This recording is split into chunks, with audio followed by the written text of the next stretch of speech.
Do you remember when it first night, September? Love was changing the minds, pretender, while chasing the clouds away.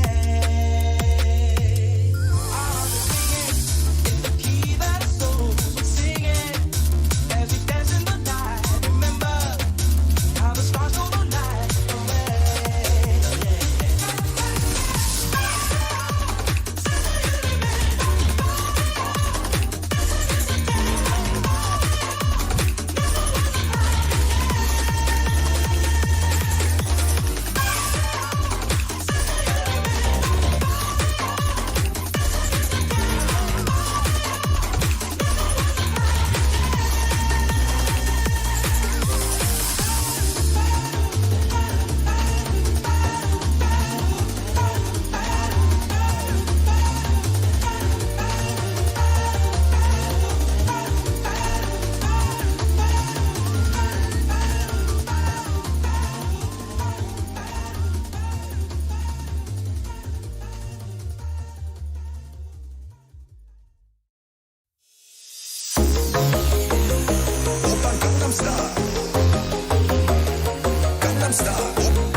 Okay. No. Okay. My. Okay, good. Yeah, I'm actually live. You can actually hear me. We are live. Okie dokie. It's the call-in show. This is a show we do every now and then. This is probably the soonest we've done the call-in show. The least amount of days between call-in shows ever. The last call-in show was Monday. This one's Sunday. Normally it's like every 2 weeks. This time, I don't know. So there's more. Try to do it more. Generally, just try to do it more.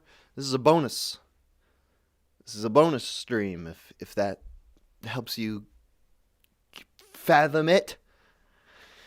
Good God. And bonus means it's going to be worse. Worse than normal. Worse than usual. Bonus. Bonus from the Latin bonus extracum. Meaning more than... I don't know the exact meaning, but, you know, it is a Latin phrase. Bonus extracum. That's where bonus comes from. Alright. We're going to be taking calls very soon here. The topic today is self-hate. What do you hate about yourself? Hold on, I gotta let my cat out of the room.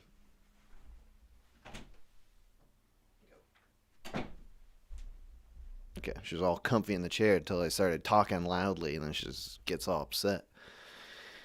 Yeah, self-hate. We're gonna talk about things that you hate about yourself. It's gonna be fun, normal, fun time for everybody. You can tell us what you hate about yourself, or you could talk about self-hate more generally. But you should talk about how much you hate yourself. And, you know, if you make a really good, persuasive argument, maybe we'll all hate you too. And we can all join in hating you together. And they can find a sense of community in that way. Or, you know, everyone hates you in the same way that you hate yourself. It's kind of nice. I've got plenty of self-hate. I got more than enough. I got plenty to go around. I'm not, you know, one of the problems of the stream, this is like the bitching stream, but even worse, because we're going to just be like bitching, like, because that's one of the things I hate myself about is how much I bitch. I bitch endlessly about everything from the moment I wake up till the moment I fall asleep. I'm just bitching about everything that happens. I complain nonstop. And now I'm complaining about complaining. There's even better. It never has to stop. That's you know, I don't have much to say about that. You know, I just bitch about everything. If you've listened to the call-in show, you know this is true. Because this is all I do. So I just fucking complain. But another big thing, a self-hating feeling I have is I have a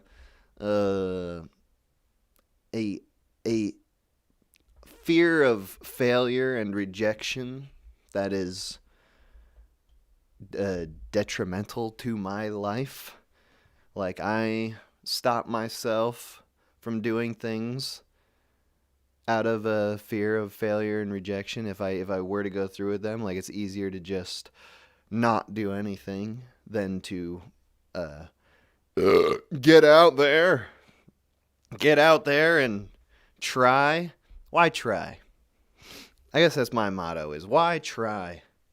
It's easier to not try. Nobody gets mad at you or hates you or, you know, all the things that could happen when you try to talk to people. They might hate you. And I know what you're thinking, like a normal or even just a good, a strong-willed person wouldn't care about that. And I agree, and that's why I hate myself, because I'm not a good, strong person. I'm a fucking weak, little piece of shit who does everything wrong. I was trying to get back into stand-up comedy in my local comedy community, which is very, very small, because I'm basically in the suburbs. You know, I'm within driving distance of some small cities that have like one comedy club. There's a comedy club like in a mall near me, which is not the one I went to. But I was trying to go to an open mic at this other place, And I went there and I couldn't even go up. I was too fucking pussy to do it, to even go up there. And I just sat there in self-loathing the whole time, just quietly seething to myself for not having the fucking balls, the stones. I can do this. This is easy because there's no audience. I'm talking to my wall right now. And my wall is completely impassive. If I say something hilarious, the wall doesn't laugh. If I say something retarded, the wall doesn't, give me a disdainful look or make an odd noise or something. I hate when that happens. I hate when people react in any way to what I'm saying. I hate that. I don't want to know. I don't want to know what you think about what I said. Ever. It pisses me off. This is part of the fuck. I hate this shit. I hate this call-in show. All right, I hate it because I'm talking about myself, but it's going to be good. I'm going to talk about other people, what they hate about themselves, and then I can sort of join in. I can pile on.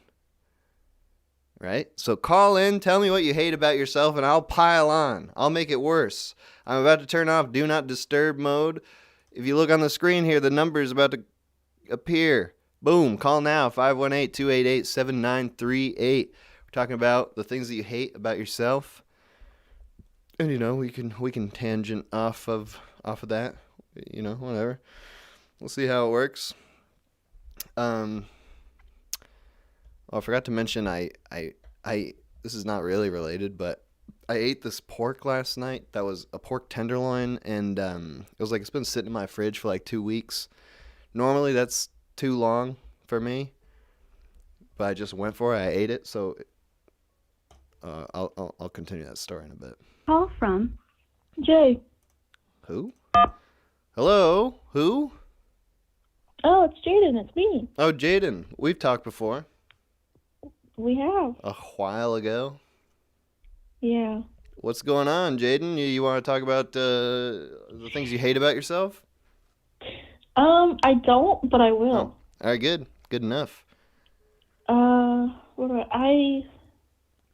I never stick to anything. If I try something and I'm not automatically good at it, I quit.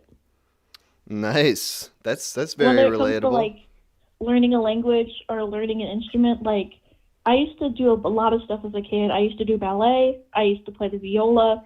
And then I was like, I'm not very good at this, and I'm going to stop. And I always think, what if I didn't stop and I actually did get good at it? And now I'm just a loser because I don't do anything. What made you start those things as a kid? My parents. Right. And the thing is, at first I liked it, and then I looked around, and I'm like, everybody's... Well, actually, I was pretty good at dance, but I looked around at, orchestra, and I was like, wow, everybody's better than me. I can barely read music, and I've been doing this for 3 years, so... So you went 3 years, though, before realizing. Yeah, but I started when I was 7. Right? That's, definitely a part of the thing with kids, you can start a kid with anything, and they're going to suck at it, and that's just normal. Nobody expects a kid to be good at something.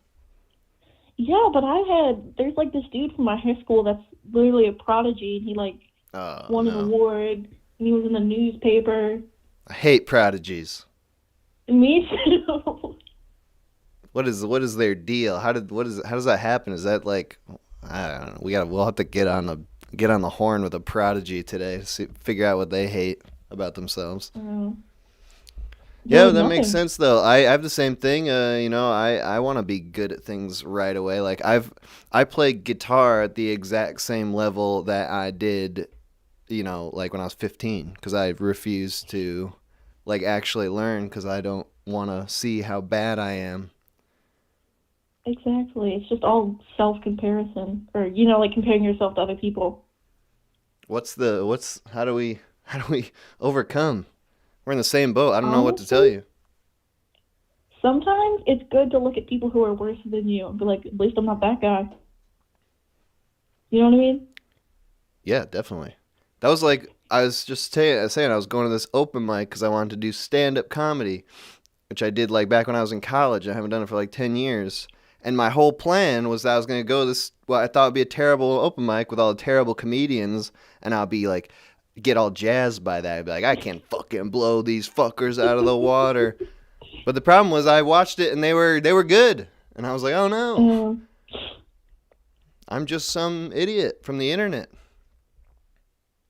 Yeah, but maybe you could just delude yourself. Like, at this point, we just got to fake confidence and hubris. Yes. And you go to the comedy club and you're like, you fucking suck, and you start booing. And that might make you feel better. I actually did heckle a little bit. What did you say? I know, it was wrong. It was wrong. It's wrong to heckle, and I've never done it before in my life, but it's just some guy. So one of the comedians did a great job. He was the best comedian of the night, and he was telling jokes about, like, how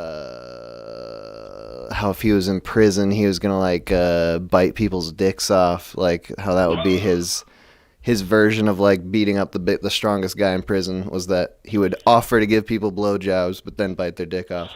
And it was a great joke, and then the host came on, and the host was, like, trying to build off of it, trying to piggyback off of it. And he was like, hey, if you bit my dick off, I'd punch your face and knock all your fucking teeth out, and then you'd be sucking my dick. And I thought it was a little odd, a little aggressive, so I heckled him a little bit. Just a little bit. Yeah, I would have been like, nobody asked. I was just like, yeah, suck his dick, yes.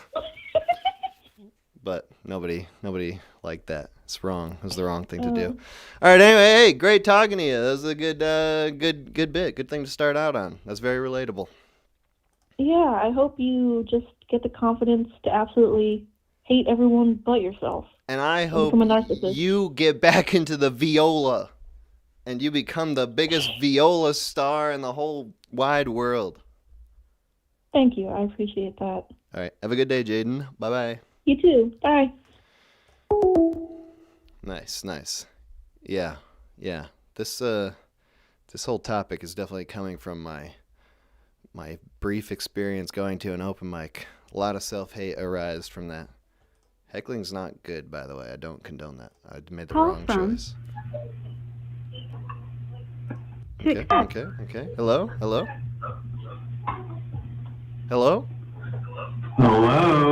Hello? Who's this? Sorry, am I too loud? I'm sorry, what? Oh my god.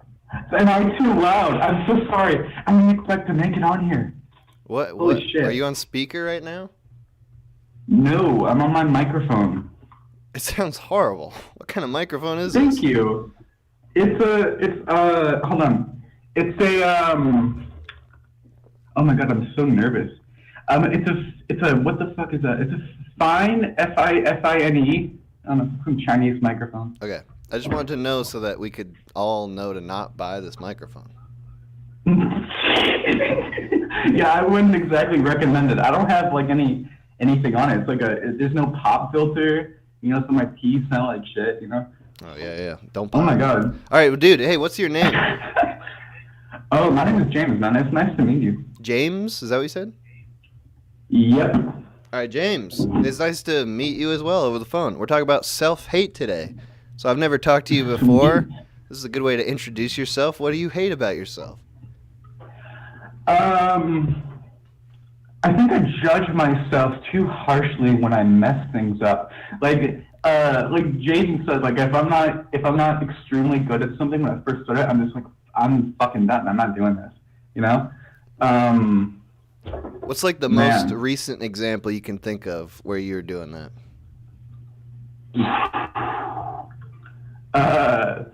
I'm trying to start a whole web development thing, and so it's supposed to be like semi-easy, where it's like, oh, you just go on here and you do this and you learn this like couple commands or whatever, and you do that. But it's shit. It's just not working out. There's too much. It's overbearing, you know. Like you're trying to set it up, like programming or something. Yeah, that's it. It's too much. It's too much to handle, and I fucking hate it. It's that kind of thing. Have you? How does like this project, like the scope of this project, relate to other projects that you have completed? Is this like way bigger than something you tried to do before? Well, see, that's the key issue is I haven't completed any projects. So I'm stuck. Yeah. Well, Shit, though. have you considered doing a project that's really small and easy?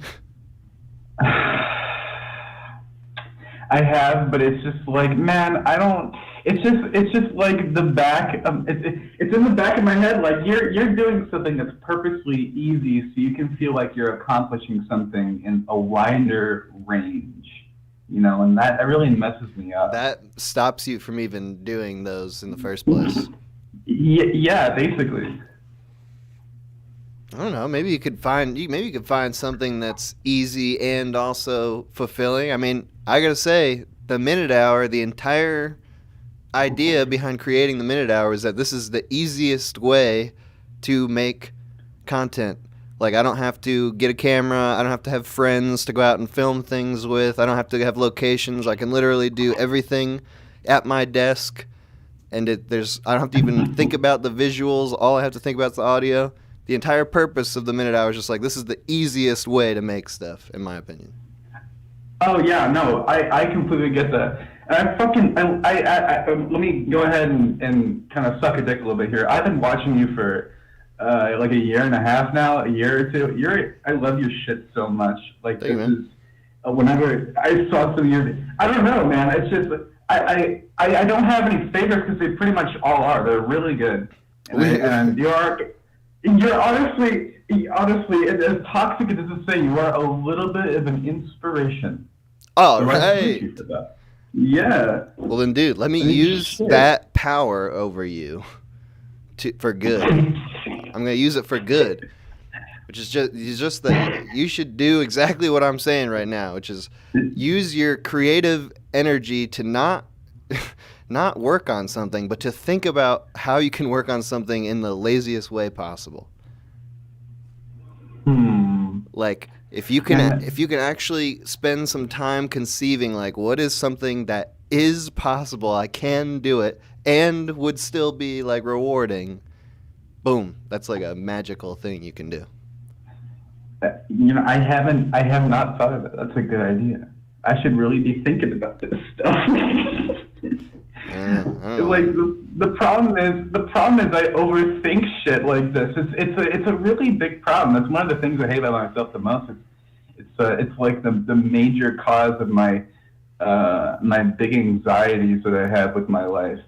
Overthinking. So, like, yeah. It's like when you overthink and then you're like, okay, like while you're in this bubble of overthinking, you're like, okay, well, this is completely realistic, even though it may not be exactly realistic. Like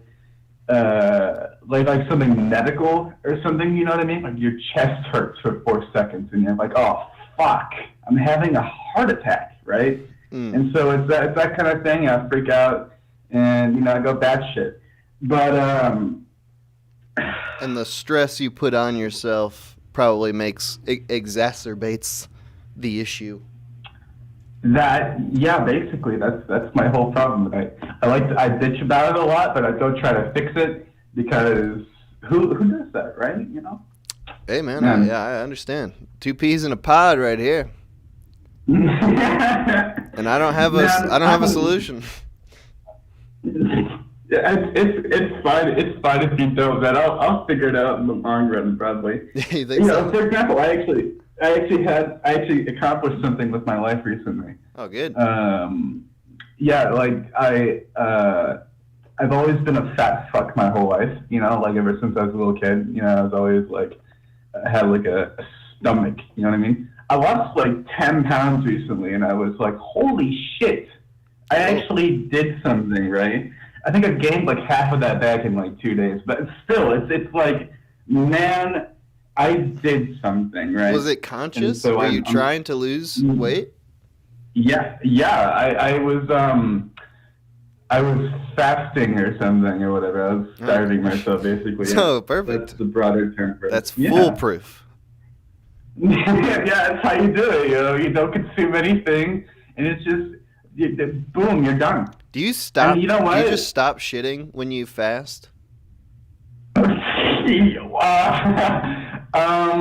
Or do you start shitting out like the most wasteful way, like your cells just start dying, and how does it work? Okay, so I honestly, from my experience, I did not shit really. I didn't. It just wasn't. I didn't. It was just. It wasn't a lot. So you're saving time. I had like.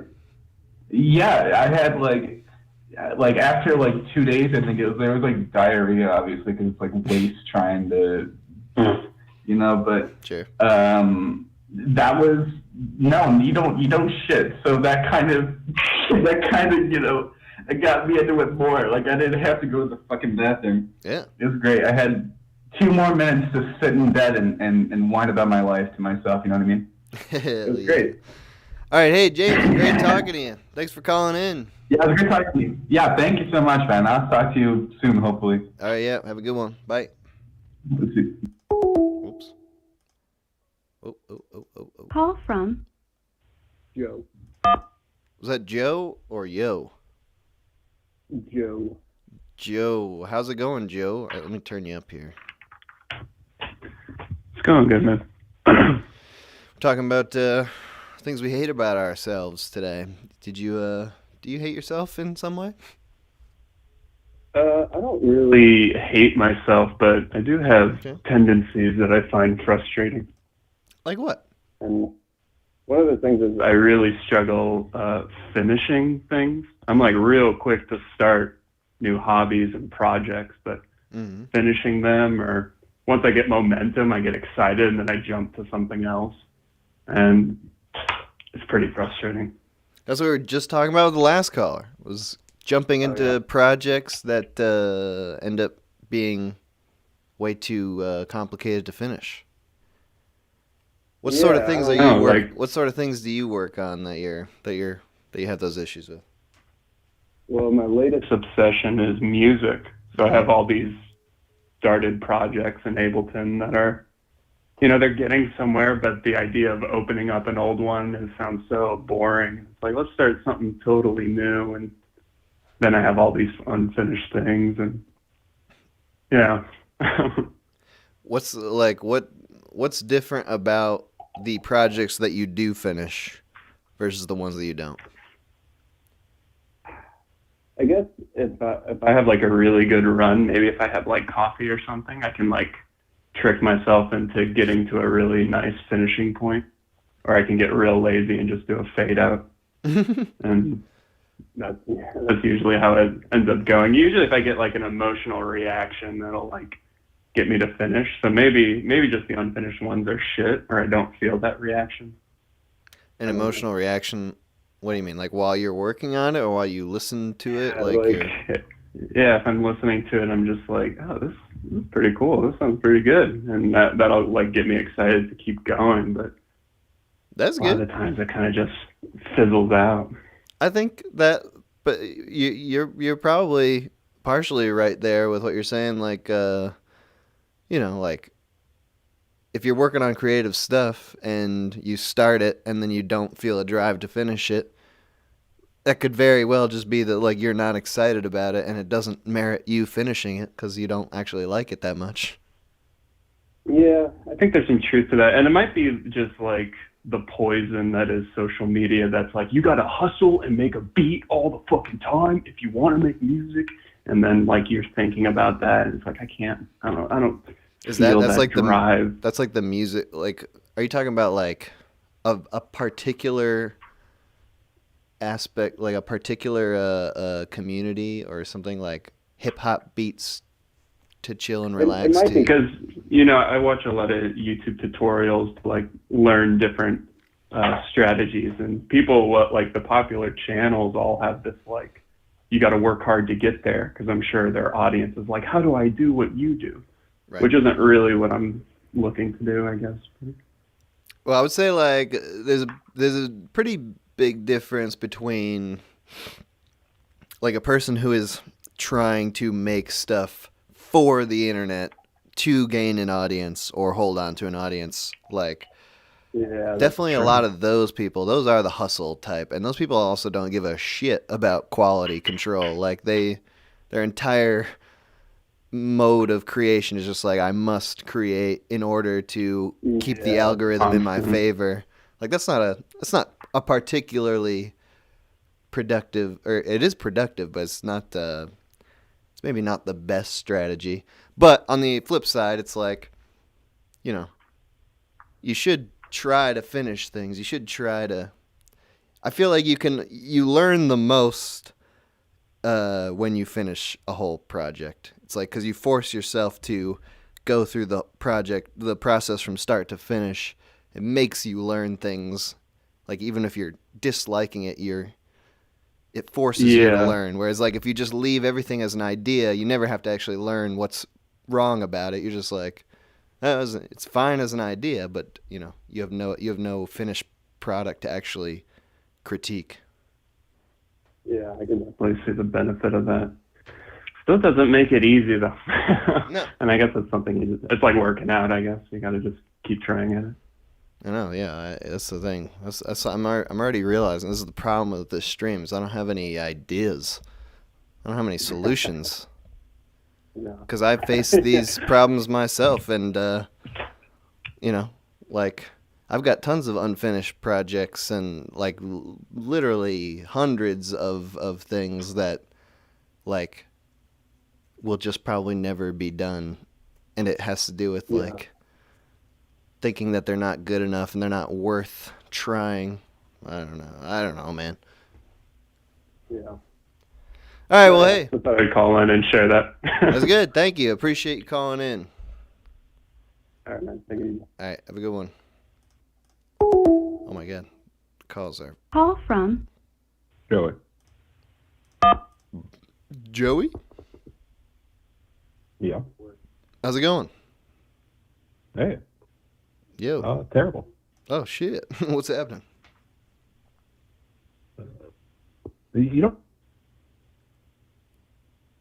Are you... You're going in and out here. Oh. Hold on. Okay. Okay. All right. Do I sound okay now? Yeah, I got you. I can hear you. All right. So yeah, what do you? Yeah, go on. This is perfect. This is perfect. Perfect for me because that's basically what I've been dealing with for my entire life. Self-hatred, kind of like a.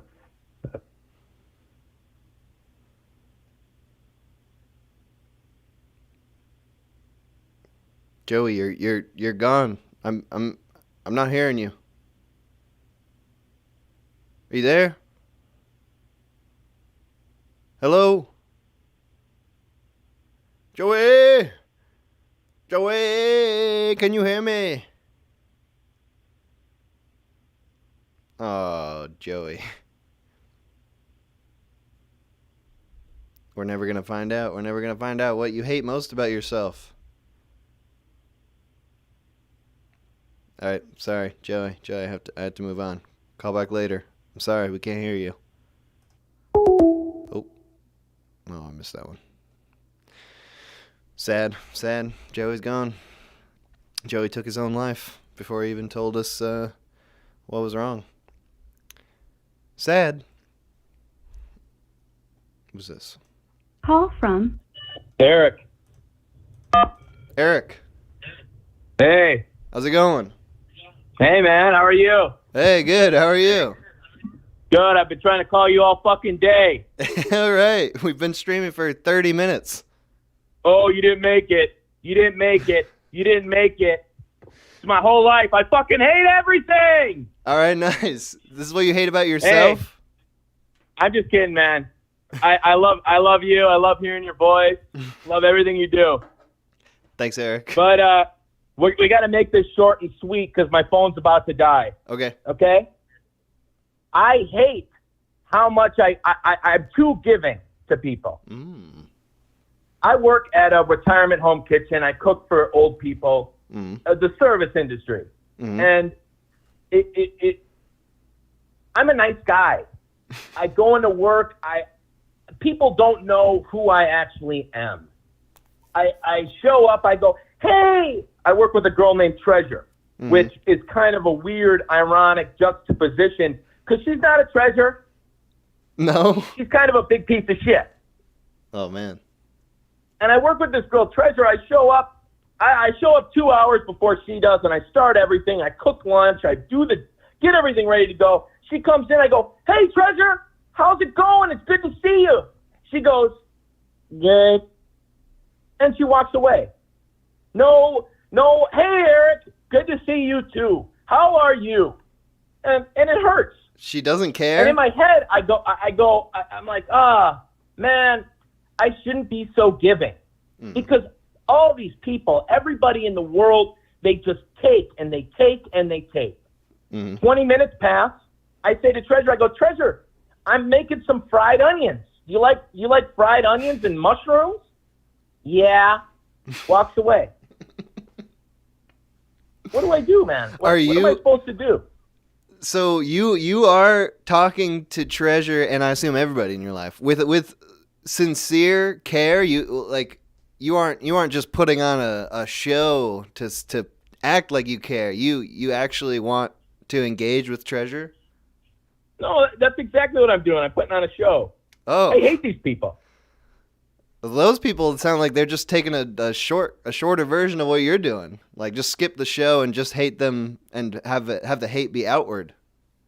But Mr. Minute, we have to put on the show. We have to perform for people, because this world that we live in, it's dark. There's pain, and I love going into I'm parked at a. Do you have Caribou Coffee where you live? No. It's a coffee shop. I'm parked outside of this coffee shop. I'm about to go in. I'm going to be my cheery self. And the barista on the other end is going to go, hey, Eric, how are you? And it's going to be great. And I'm going to leave thinking, oh, she likes me. But I'm going to go back to Treasure, and I'm going to give her my whole heart, and she's going to fucking crush it in her hands. And listen, I want to drop the facade. I want to stop performing around people. But I go in with that mindset. And I say, you know what? I'm not gonna, because here's my theory, Mr. Minute. If I give and give and give, there's nothing for me to get back.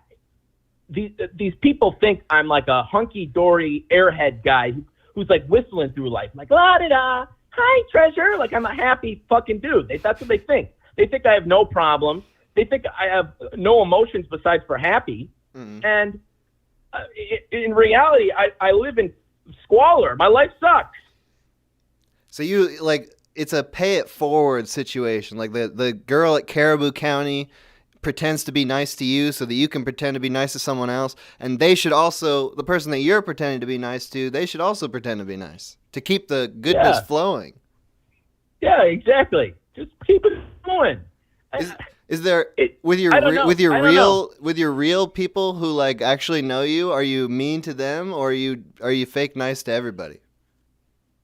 No, with the people I am close to, and this is why I hate myself, because it's this neuroticism when I'm uncomfortable around people. When I don't know them very well, I default very nice, and when I don't get that returned, it really bothers me. I go home and I bitch about it all day. And maybe to an extent I do this at home too, because I'm always nice to my girlfriend. I always put on a good face. And the days that I'm not acting like a clown, she's like, what's wrong? And that's the point, Mr. Minute. That's the whole thing, is when I am not acting around these fucking people. When I'm like, you know what, fuck this. I'm just gonna be a dickhead. I'm not gonna say anything. I'm not gonna fake smile. I'm not gonna go, hey, it's good to see you. They go, Eric, what's the matter? What's the matter? It's like they're harassing me. It's like, Eric, I love that smile. Where's that smile, baby? That's what they say to me. They don't know what they got till it's gone. Exactly. I used to have the same issue. I worked at Target for a while. I've never held down a job for more than 9 months because I go hard with the fake niceness, and I'm the most friendly coworker ever, and I become friends with everybody. And then after 9 months, I'm like, there's no way I can do this anymore. I cannot pretend. I hate everybody here, and I will not spend another second pretending to like them. Uh-oh. and then you kill them all, right? No, I just you bring a leave. machine gun to the target and kill them all. I just move in with my brother, so I don't need a real job. Oh, that's good. Well, I think about doing that. So I wouldn't actually. I don't own any weapons, but if an apocalypse were to come along, Mr. Minute, all right, here's advice to everybody. Old folks' homes are the place to hit up first. That's where I'm going. When the nuke drops, I'm going to the old folks' home. Why? 1, bunch of old people that can't fight back. 2, fully filled out kitchen. They got dry storage. They got giant cans of beans. They got whatever you could want. So go to an old folks' home, you guys. All right, that's go great to my advice. old folks' home when the apocalypse starts. We'll start a community. All right, that's great advice. Thanks for calling in, Eric. Great to hear from you. Thank you, Mr. Minute. I love you so much. One last thing. Everybody listening, put the Minute Hour on Reddit. Put it up. Upload anything of his on Reddit. Nice. Because if you love this man's channel, nothing is going to happen if you don't share it with your friends. Put it on Reddit. Put it in the Discord. Do something, please. Nice. Okay, Mr. Thank Minute. you. All right. I'll talk to you. I love you so much, man. All right. Thanks for calling in. Bye. Yeah. Bye-bye. Okay. That was I knew the whole time, but I didn't say it because I didn't want to make it awkward. That was Noke Eric. And hey, take Noke Eric's advice about me and do it to Noke Eric. Noke Eric is an extremely, extremely funny YouTuber. Noke Eric, Nokeric. Look at his shit. Put that shit on Reddit. Call from. Owen. Okay. I've sent the caller to voicemail. Well, Goodbye. I didn't tell you to do that, Google. Call from. Now, Juno. Owen's going to think I hate him. Hello? Hello, Hello, who is this? it's Juno. Juno? Yeah. Did we talk before? Ooh, Jackson's really pissed poor. I remember that name, Juno. Yeah, we have. I can't remember what stream. Oh my but yeah. god, I remember. Okay. I remember our conversation before. Oh my god, shut the fuck. Sorry, not you. Right. I thought you were a man, and yeah, it was a whole thing, right? Yeah. Okay, this time I remember. All right, Juno, what do you hate about yourself? Everyone's already taken the fucking creative life for like their creative endeavors. But I'm actually gonna piggyback. I'm gonna dick ride even. Okay. Off of like Eric. There were some things that he touched on that I kind of like deeply relate to. So I hate my social class. I hate like where I am on the ladder. And I know like everyone shut the fuck up. Like, oh, money is a social construct. It's not. It's not. It's very real to me at this point in my life. Where are you? Are you super poor or are you super rich? No, it's not that you're super poor, but you know, have you heard about relative poverty, where you're not poor, but compared to the people around you, you sort of are. Oh. You know? You just. Yeah. I didn't know about that term, but now I identify as that. And now you do. Yeah, everyone should identify as like, you know, just being relatively poor, or they will at one point in their lives. So you have a rich social circle, but you yourself are not. Oh, yeah, I do. I have a rich. It's not like I have one. Like I went out of my way to craft one. It's just that it like fell upon me. You know, like all of a sudden, I am surrounded by these cunts. Fuck! I literally fucking hate every single one of them. I'm so sorry. I needed to get that off my chest. I need to get that off my chest because it's been bubbling. It's been bubbling, you know, and it's just been like, it's been eating me alive. That was a quick, well, was such a quick change of tone and back. You went there and back in record time. Yeah, you guys think Eric is, you know, a shooter in the making. But oh my fucking God, like I moved into this like really big city, you know, because like, I used to, not like a small town, but it's just like relatively smaller compared to this larger city, and everything will be kept anonymous. Okay. I will keep the audience guessing, but yeah, I moved into this bigger city, and I got this job working at this super fancy department store. Like, just the richest cunts you could ever think of. Nice. Walk in. And I think, like, I really related to what Eric said about, like, or someone in the chat did it as well, like, cognitive dissonance. Like, literally, on my walk to, like, I'm literally about to clock in. Like, I'm walking to clock in, and I see tiny fucking rat dogs with coats more expensive than my entire fucking outfit. And I'm like, what would these owners do if I just shot their dog? What would these owners do if I kicked their dog across the street and it got run over by a 38 bus? Like, what would they do realistically? How would they act? And then, you know, I see the building where I work and I walk in and I'm like, oh, hi, my name's Juno. Can I help you with anything? Are you looking for anything special today? And 8 hours of me literally just like not being able to recognize who the fuck I am. Like, sometimes I'll be in the stock rooms and it'll just hit me that like I'm at work, I'm doing a shift, and then I'll kind of clock in again, you know, mentally. And it's so fucked up. And even the structure of the building where I work, it's like all the, I mean, it feels very normal, but literally all the employees are situated like at the basement. So it's like the entire shopping experience of these rich fucking cunts are built on the back of my fucking labor. And I hate that. You know, I hate that I'm going to go back to my shitty apartment, that I tried to make it. Oh, the worst part is it's like the first time I've experienced like this feeling of like class inequality, you know, because like before you're kind of like sheltered from it, or like you kind of keep yourself within these small circles so you don't have to actually engage with the fact that like other people are more well-to-do than you.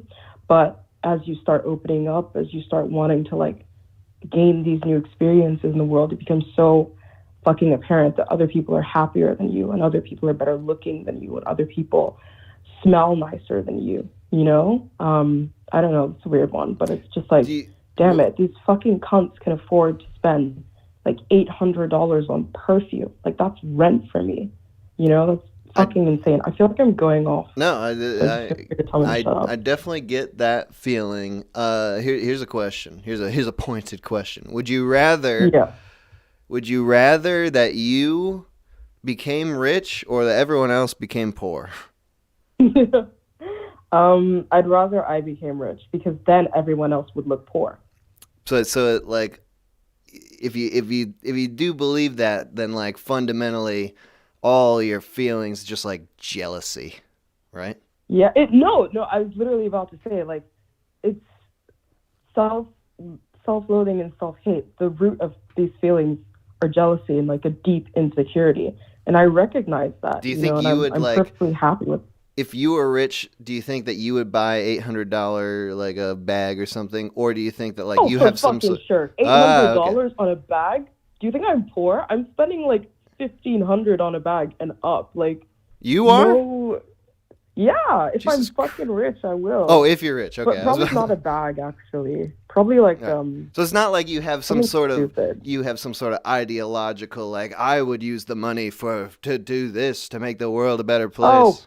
Oh, fuck charity. I'm the sort of sad, soppy little bitch who rounds up the checkout till for like, you know, like what's going on in Turkey or like whatever. I did it today when I was checking out, and I was like, dude, this, you know, this tiny little measly amount isn't going to help anyone, but I just did it for fuck's sake. But trust, if I'm rich, I am never fucking doing anything for charity, because I didn't. Okay, no, that sounds really mean, and I will evaluate this and feel somewhat guilty about it. But like right now, I actually don't care. I will literally, because the thing about being poor is that we're gonna hate you regardless. You know, like if a rich person like walked up to my apartment and gave me money, I take it, but I'd be like, that fucking cunt thinks he's better than everyone. Yeah, exactly. He walked in here and he gave. We're always gonna hate the rich. Yeah. We're always gonna want to eat them. We're always gonna, you know. Mm-hmm. There's nothing that there's no amount of charity that the rich can do to like the lower class people that is going to make us actually want to see them as human beings, or there's no amount that they give to us that will make them see us as equals. It's like a two-way thing, you know. We really need to fucking dismantle this bullshit. But anyway, Yeah. God, I'm literally seething. I'm literally seething because like this is the first time I've like been open about it. Like at work, I'll be like, haha, like I really just fucking hate the fact that I'm, poor. Like, and it's not even poor. The worst thing about it is it's not poor. You're living paycheck to paycheck, but that's not a living. It doesn't feel good. I definitely understand that. I agree with you. The rich, all we can do is hate them and hope to be them one day. Yes, exactly. We need to embrace this mentality of like, my older brother would hate me for it, but it's like, if you can't beat them, fucking join them. Like exactly. I want to be walking around a store with a rat dog that has like a Swarovski necklace. I want that. I want that desperately. I think I was doing some journaling today, and as cringe as it sounds, I'm actually doing journaling like throughout this entire stream because it's a topic that I just like. The more I think about it, the more things I hate about myself are just gonna pop up.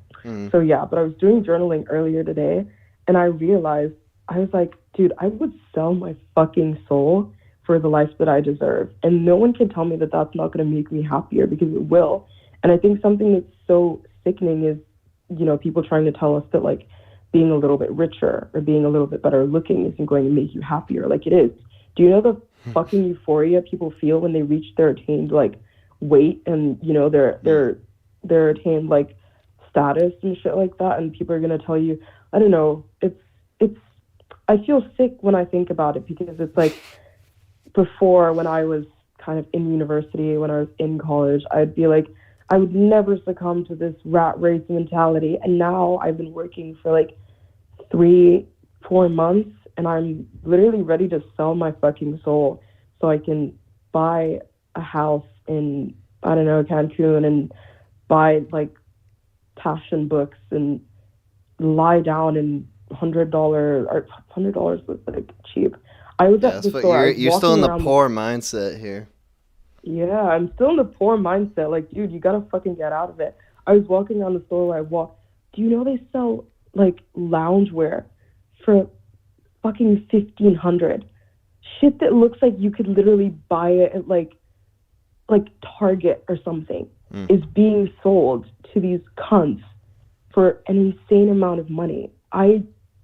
But it makes it seem, even if it wasn't more valuable, it makes it seem it's worth more. Like you're treating yourself by spending more money on things. And that's an interesting thought, that you would sell your soul to get the life that you feel that you deserve.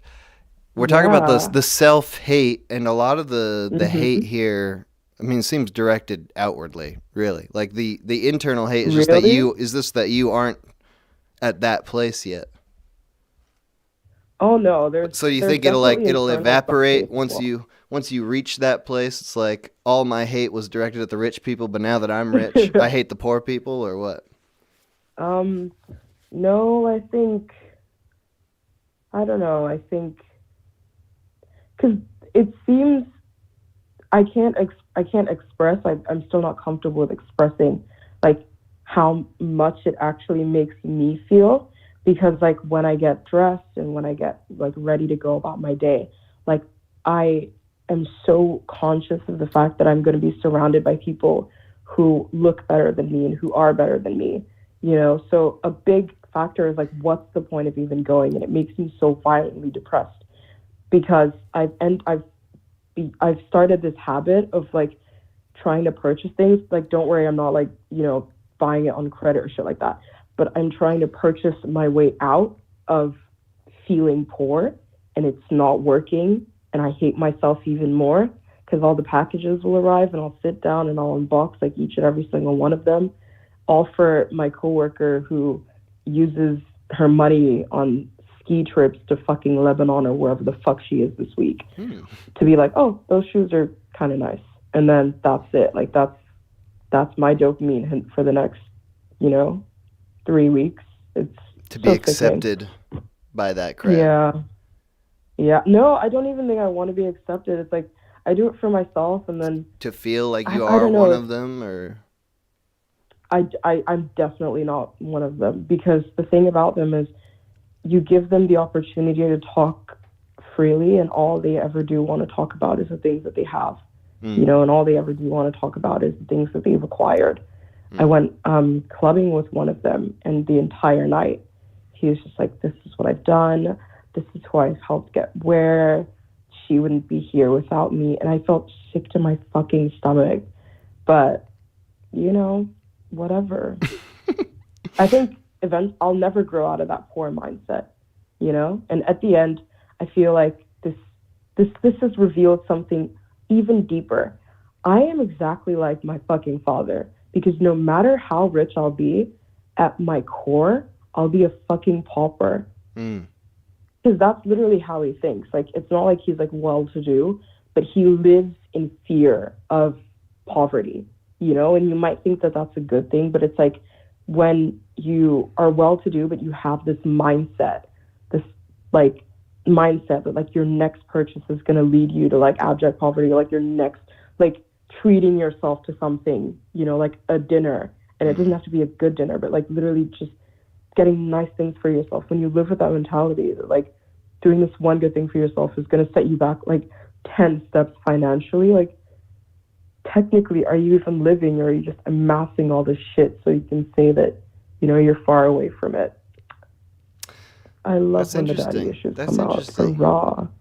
That's interesting. I don't know. I've never I almost never treat myself. I mean, I treat myself in the way like I'll buy chicken thighs when they go on sale. Instead of getting 5 pounds, I get like 20 pounds and freeze them, and I'll That's a treat. Be like, hell yeah, I'm gonna use this shit to make tons of chicken stock and make tons of soup.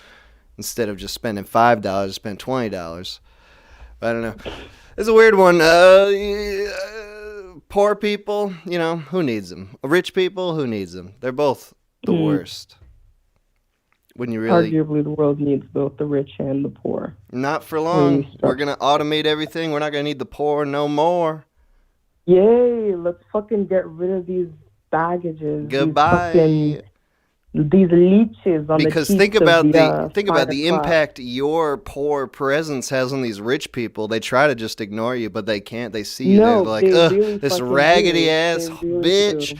She's ruining my vibe. I came in here to be hot and rich. Experience. Her fucking hot onion breath on my face asking me how my day is going. And she get the fuck out of here. All right. And they act like it too. I love them for it. Anyways. Juno, it's good talking to you. Thanks for calling in. All right. Yeah, thanks for calling. Okay. Or picking up, I guess. Okay, bye. Sorry. Bye.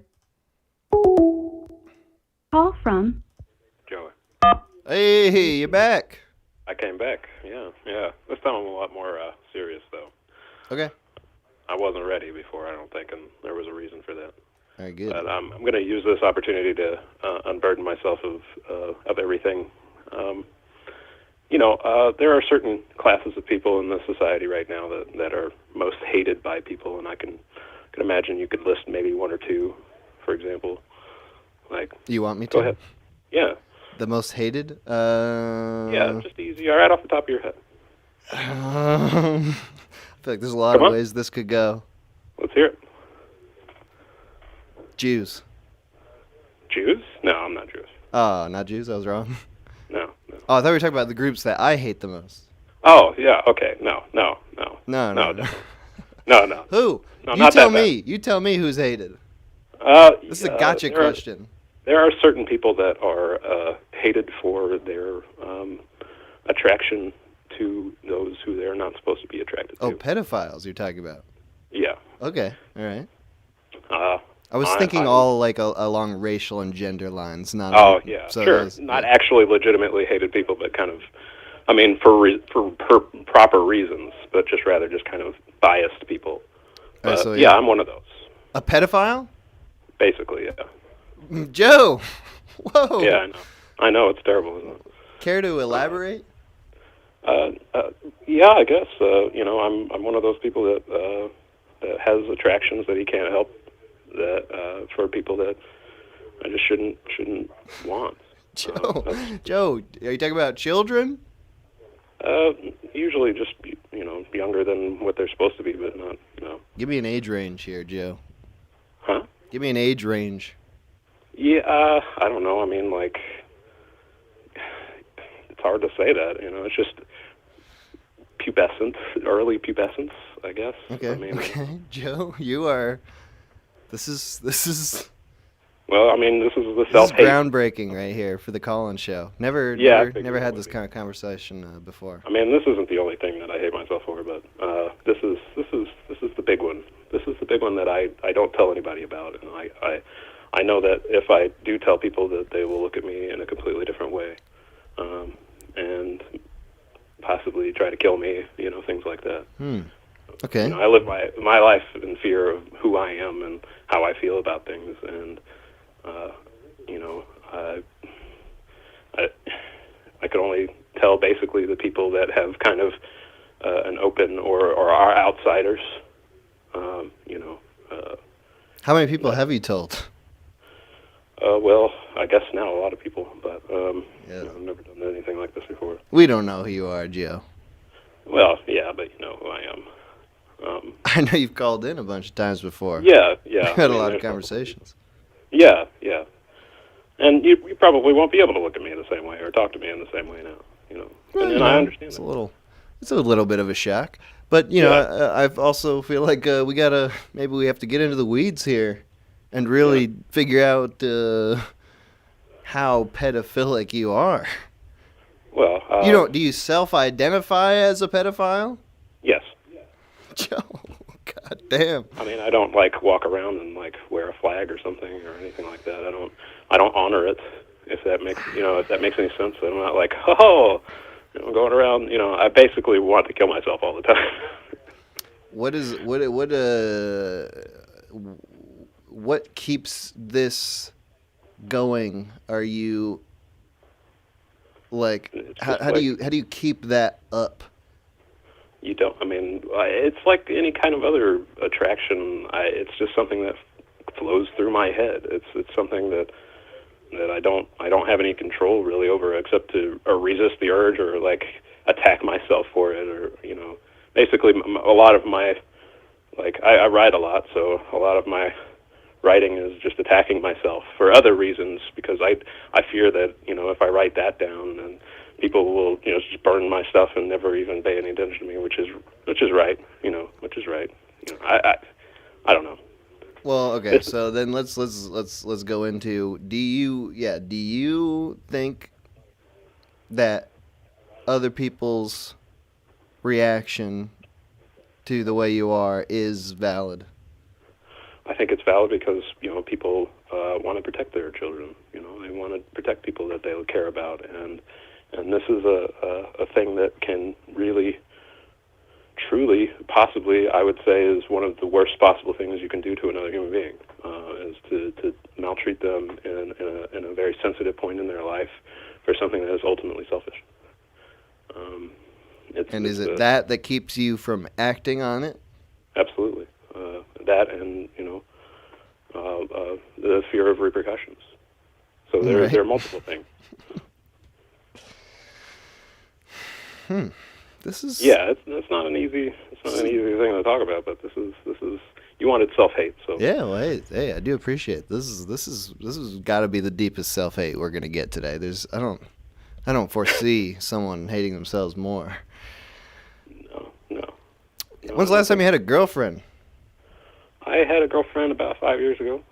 I mean, did that affect your outlook at all? Were you in the midst of your relationship also having the same sorts of thoughts and feelings?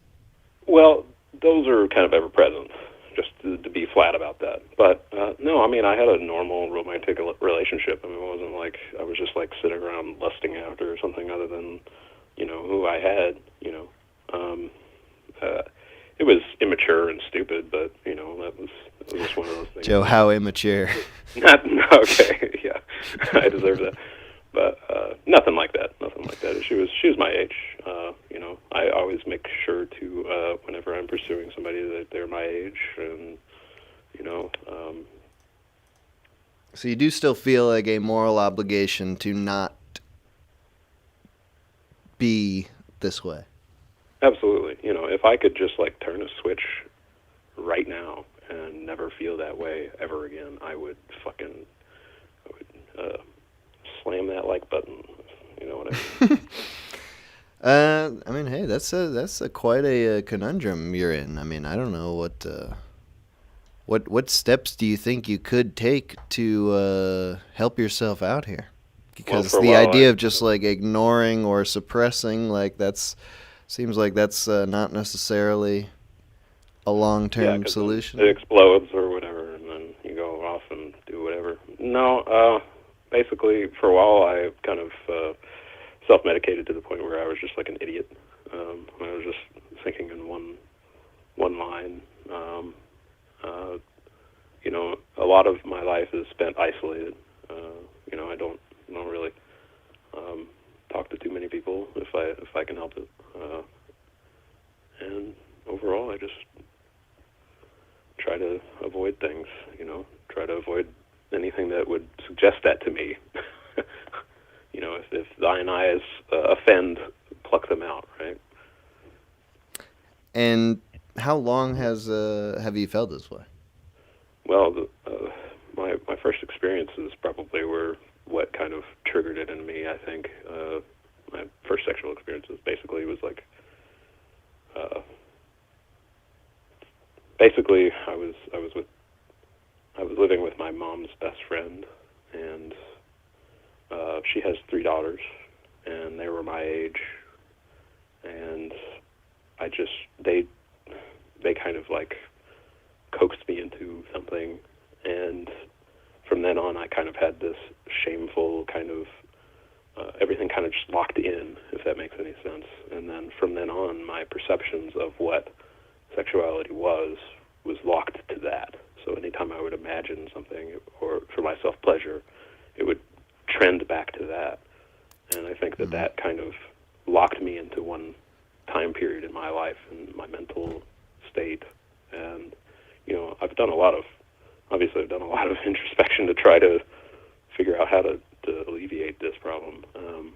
But it seems that, you know, when you're that impressionable, things like that can change and alter your entire life. And that's why, you know, I feel so strongly against it, you know, because from every possible avenue of perspective you could see, I hate it. I think it's an evil thing. I think it's a selfish thing and a foolish thing and something that corrupts everybody. I've rarely met a woman that I was interested in that wasn't abused, that didn't have some kind of story in their past where they were hurt by somebody like that. And do you think it's changeable within yourself? I think that one can restrain themselves. I think that one ultimately has the choice. But if it got locked in, as you say, at a certain point, like clearly something changed to make you this way, so wouldn't that then lead you to believe that you could be changed out of it? It's possible. I mean, I don't know. I don't know the level to which the human mind can be influenced after. I don't know either, but I know about, like, you know, self-fulfilling prophecy. It's like if you believe personally that it's unchangeable, then it will be unchangeable because you'll never try to change it in a way that will work. That's a good point. I mean, that's genuinely a really good point because, you know, if you kind of self-identify as those kind of things, then they will perpetuate. So that does make a lot of sense. Yeah. Yeah, well, I mean, this is a weird one. Thank you for the call. This was incredibly not what I was expecting, but I appreciate your honesty. It was, you know, very honest. Yeah. All right, Joe, thanks for calling.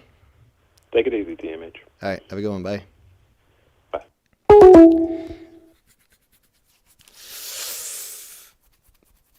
Okay, we're just gonna take a break after that one. I don't have a good button ending for that, really. Joe, what do you do? He's got some issues, self-admitted. That's what the self-hate stream is all about. We're admitting our problems for the internet, for this audience of 130 people. Okay. We're going to take a quick break, get back to the music. The music today is all from SlowBro, whose SoundCloud link is in the description of this video. Yeah, we're talking about self-hate. We'll be back in a couple minutes with some more calls. Stay tuned.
Okay.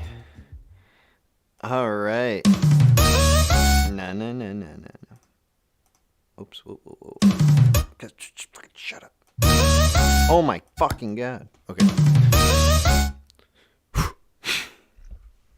All right, we're back. This is quite an interesting show we've got today. We started out with a couple similar bits of self-hatred, and we evolved recently into some unexpected kinds of self-hatred. And let's just get right back into it. No need to dwell on that. Call from Jack. Jack. Hey, man, how's it going? Good, how are you, Jack? I'm doing pretty good. Minute. We're talking self-hate today. What do you hate about yourself? Well, before we get into that, I mean, we can take this down a couple avenues, dude. Okay. I get to choose? No. Well, wait. Yeah, you know what? Yeah, let's fucking go that way, all right? All right. Let's do that.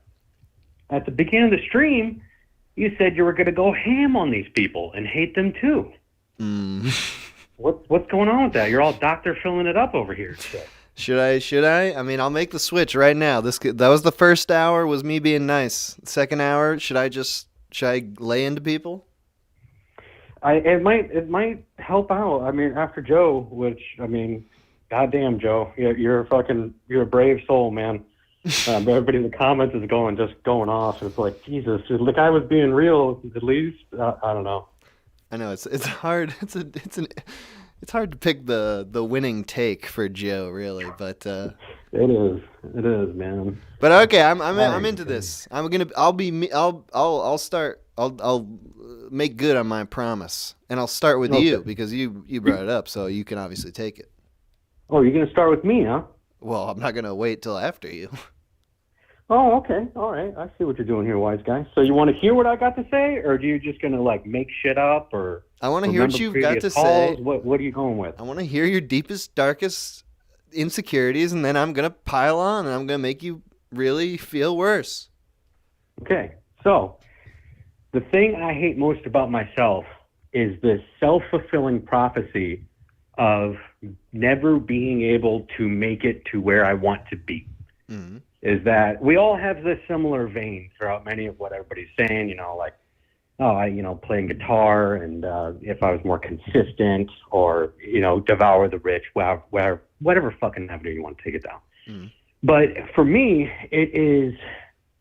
life is going to be a continual journey, and I never give myself enough credit when making minor achievements in things to propel myself into achieving more, because ultimately I have a very nihilistic, fatalistic view that even if I do achieve, I'll never fucking make it. I'll never ever be able to reach a nirvana in my life.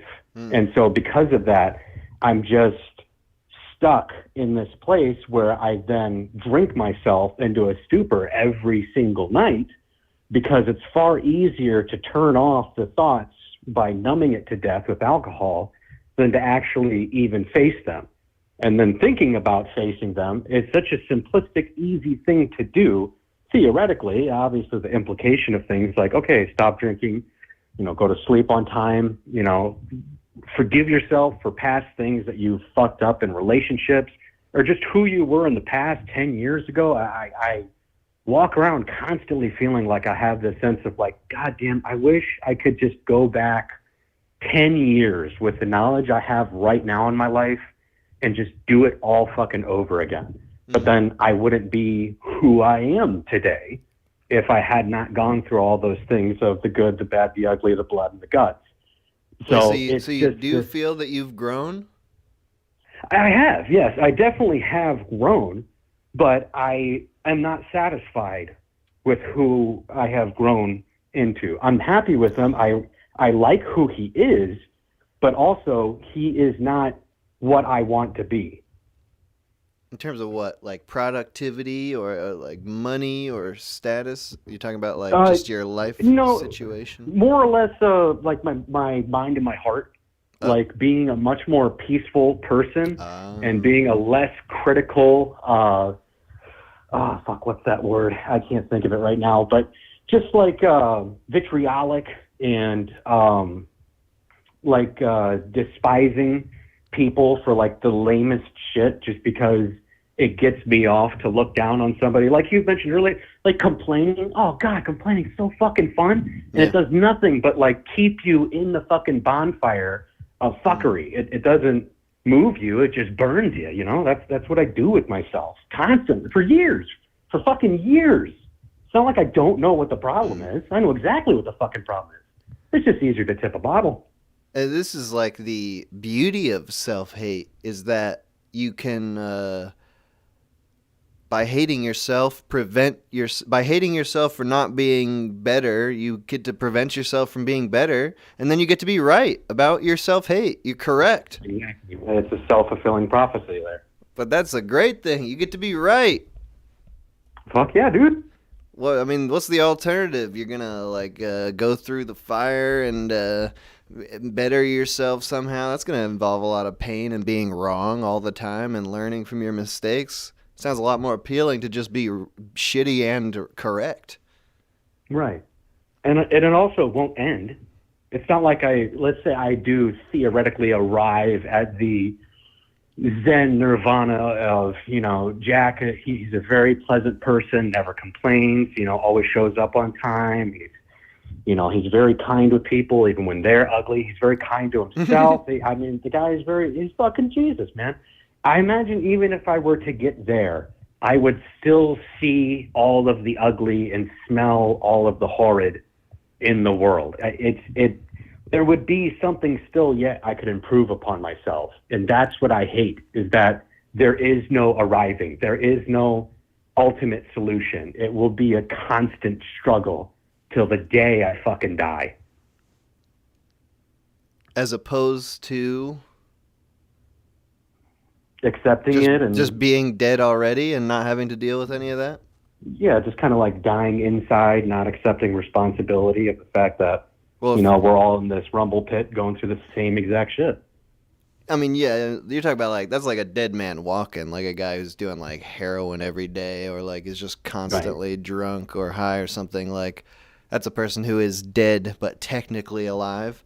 But like the whole living thing is supposed to be a struggle. I'm doing the Dr. Phil thing again. What I mean to say is that this is a good thing. The alternative is like, what did the actual Jesus think? He was probably fucking bitching about people in his mind all the time. He's like, these fucking bitches, like I gotta tell them over and over and over again, you turn the fucking cheek, you do this, you do that. Nobody listens. No, now I'm getting fucking crucified by these fucking retards. Like he couldn't have just been like, oh, I mean, that's the whole point of Jesus, I guess, was that he didn't hate everybody. But like, in reality, if we were Jesus, it'd just be like, what a bunch of dumbasses I'm surrounded by all the time. Yeah. Absolutely, man. But would he have not become Jesus? Who would he have been if he actually thought that? I really don't feel like you're leaning into me, though. Like, attack me. Get me. Dude, I don't know. I just agree with you. I think you should do nothing and remain unhappy for the rest of your life. I think that's the best case scenario for you, is to just give up, get more into drugs and alcohol, and die 40 years before you should. Fuck yeah, man. And you should just accept you're not fucking funny. Like, don't even go to the fucking stand-up clubs anymore. Why? Why did you even fucking go? Yeah, you why were right. Even the fucking hassle of just... No, keep heckling. You are that piece of shit that's going to heckle people. Do it. You're right. That could be my thing. Man. Instead of ever going up at the open mic, I just go to the open mic to heckle people. Oh, God, that would be so great, man. Because I almost feel like you don't even really have it in you, so you do it really poorly, too. Like, you would fail at that. Even be a bad heckler. Oh, my God. Yeah. Jesus, dude. That's what it's all about. We're just failures. We fail. That's what we're good at. It's refreshing to hear the truth of all that is awful. On YouTube. On YouTube Live, where all the truth is disperses from. All right, well, hey, dude. I'm sorry I couldn't lay into you better. I don't know. Yeah, I like to lay I was into a little people, disappointed, but, dude. yeah, I know. Me too. All right, well. Hey, by the way, did you ever watch Mad God yet? I realize it's only been a week. Dude, actually, I put it in my fucking torrent thing, but my goddamn torrent client is broken right now. But it is on my list. I will watch that shit. I looked it up after the stream. It looks really cool. You should also hate yourself for pirating shit. Like, what the fuck, man? No, that's a good thing. It's a good thing. Did you ever? You don't remember fucking Napster? You don't remember that? You didn't side with Lars? I didn't get scared by those commercials, those PSAs that are long gone. Pirating's like a lost art now. It's like a millennial thing. Like Gen Z doesn't even know how to do it. Really? I feel like it's the opposite, dude. All the like Gen Zers at work that I know, they're constantly watching all the new films just on their phone that they pirated. Well, I did just make that up out of my ass, so maybe I am wrong, but whatever. That's who cares? Why are you correcting me? Why are you correcting me? This is my stream. Don't correct me on my stream, even if you are right. What the fuck? We're supposed to.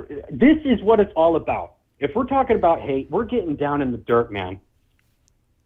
Well, guess what, buddy? I'm about to fucking hang up on you. Goodbye. Okay. I don't know if I can lay into people. I don't think I can do that sincerely. I didn't lay into the pedophile.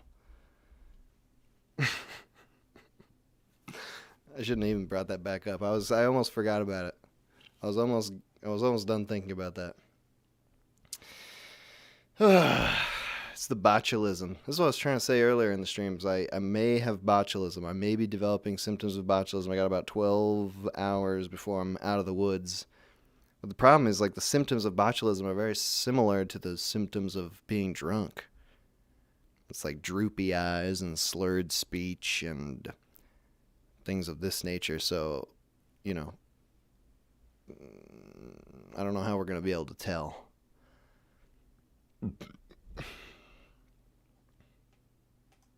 Call from another Juno. Juno.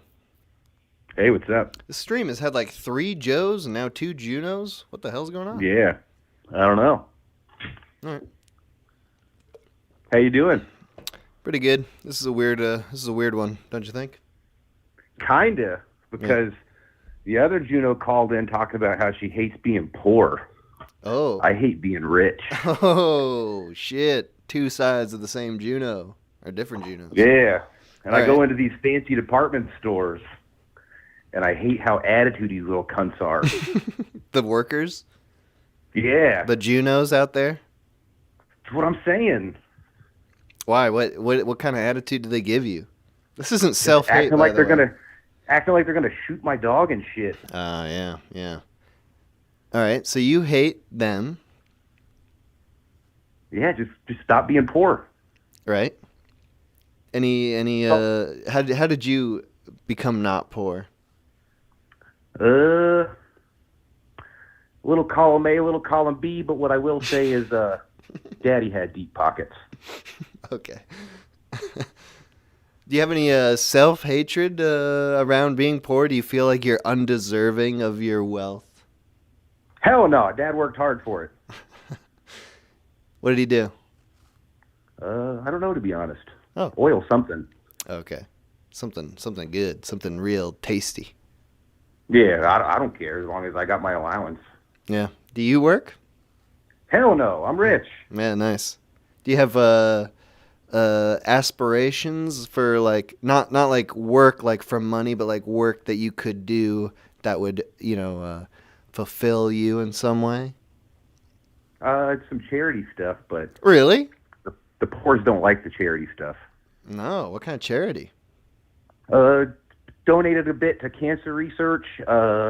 After Joe called too, looking at some kind of program to counter pedophilia. Oh, okay, nice. What do you think? What do you think would be the program for Joe? Yeah. Anytime he has those urges, go masturbate with a cheese grater. Ooh, yeah. So I was thinking like a negative reinforcement dog collar type situation. The Pavlov effect. Yeah. You could try that. So you would be paying money to enforce that sort of situation. Correct. So you'd buy the cheese grater and pay like the man who has to grate Joe's penis. I wouldn't say degrade another fellow poor pedo to be the man grading of the cheese. I would say like buy him one of those fleshlight launch things, and we can 3D print an adapter to put cheese graters in there instead of a fleshlight. No, but like, what's gonna make him use it? There's got to be there's got to be a guy there, right? A big burly man. That's valid. So that. All right, so it's not like you're not doing nothing with your money. You got big ideas. Trying to. So where's the self-hate? What do you hate about yourself then?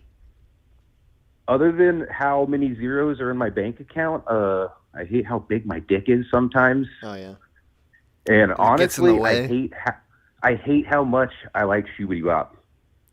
You like Shubity? Oh, the video, the song. Yes, I that's my alarm clock in the morning too. Oh, nice, hell yeah. But your big dick, that's the bigger problem. It seems like. Yeah, it's always flopping around and shit. Right, you're like trying to just put your hands in your pocket and they rest right on the tip of your dick, and it's. What are the sorts of issues? What are the everyday issues that arise? The worst one is when I go to take a dump and it dangles into the water. Oh yeah, that's a big one. Yeah, that's what she said. What do you do? What do you do in that scenario? Do you have to hold it up? Do you like grab it by some loose skin and daintily hold it up, or do you? You got to do like a open OK sign with 2 of your fingers, and you grab it mid shaft and pull up so the tip still dangles down. Because I don't know about you or if this is normal, but I usually pee when I take a shit too, so you can't just like flip it out of the bowl. Right. Okay, that's perfect. That's actually what I was trying to say, but you said it in a much more visual way. The open OK sign. Yeah, like a C shape. Any problems with the ladies? They ever see that thing and they're just like, no, thank you, no sir. I've got I don't have health insurance. I can't put that thing inside me. The one girl prior to my current girl, she made some kind of comment like that about getting a broken hip or something. Right. And I was like, relax, babe. I got deep pockets. I got your health insurance. Is your dad still alive? No. Mom? She's somewhere. I don't know what happened to her. Hey, girl, is this big dick intimidating? Oh, my God. Now they're going to think I'm talking to myself. You got to answer. There's a woman there? Yeah. I didn't hear her. She's watching. She's being bashful. I didn't hear it. Is that like an opposites attract? Because you don't seem bashful. Nah. Did you say nah? I said nah. Like, you can't be bashful when you're walking around with a third leg. Okay, yeah. It's like a birthright confidence booster. What happens when you? Are you? I feel like we've actually got enough info on this. This is good. That's fair enough. Any final thoughts? Self-hatred? Anything? No, not really. That's good. Sort of just listed a bunch of accomplishments and advantages. Yeah, but some one man's convenience is another man's inconvenience. Which you're saying in regards to you being rich and having a huge dick. Yeah. All right, well, hey, thanks for calling in, dude. Good to hear from you. Thanks for having me. All right, have a good one. You too. Nice. Okay, here we go. Call from Chelsea. Chelsea, how's it going? No way. Yes. Not even a little bit. Oh, yes. That's cool. Yes. All right. Yes. Oh, man, this just makes my day. Well, here we are. You're on the Colin Show. This is a very special episode. Yes. Self-hate, which I believe I'm a particular expert in. Great. Start us off right. Give us the lowdown of your self-hate. I'll give you the deets, man. I'll give you the deets. All So, I've been through, as most people have, a lot of mental disorders and a lot of therapy and whatnot. And I'm in my early 30s now, and I recently finally just got diagnosed with what's called borderline personality disorder. Oh, that's a big one. Oh yeah, it's fresh. It's fresh, man. And so it's a lot of self-hate for that condition, because that is what that condition is pretty much hating yourself and having abandonment issues and all these things that literally we're just hurting all the time. Feelings of emptiness, absolutely dying inside. And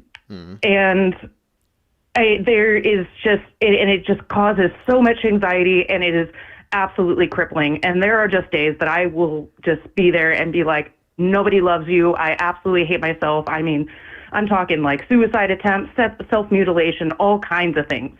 So I definitely seem, I'm sorry. What are the strategies that help you not kill yourself? Strategies to not, well, get an animal, first of all. My dog, I've had him for about 13 years, and on multiple occasions, he has absolutely saved my life. So get an animal that you truly love and spend all your time that you can with it. And there are times that I've looked at my animal and I said, I cannot leave this world, because if I leave, I will leave him with me too. So their presence, their undying love makes it worth it? The absolute undying love. I don't have kids or anything like that, and so I just, and I'm never going to. So it's just this love that I have for this tiny creature is just absolutely incredible, and has literally saved my life. Are you never going to have kids because you feel like you're not stable enough to have that like lifetime responsibility?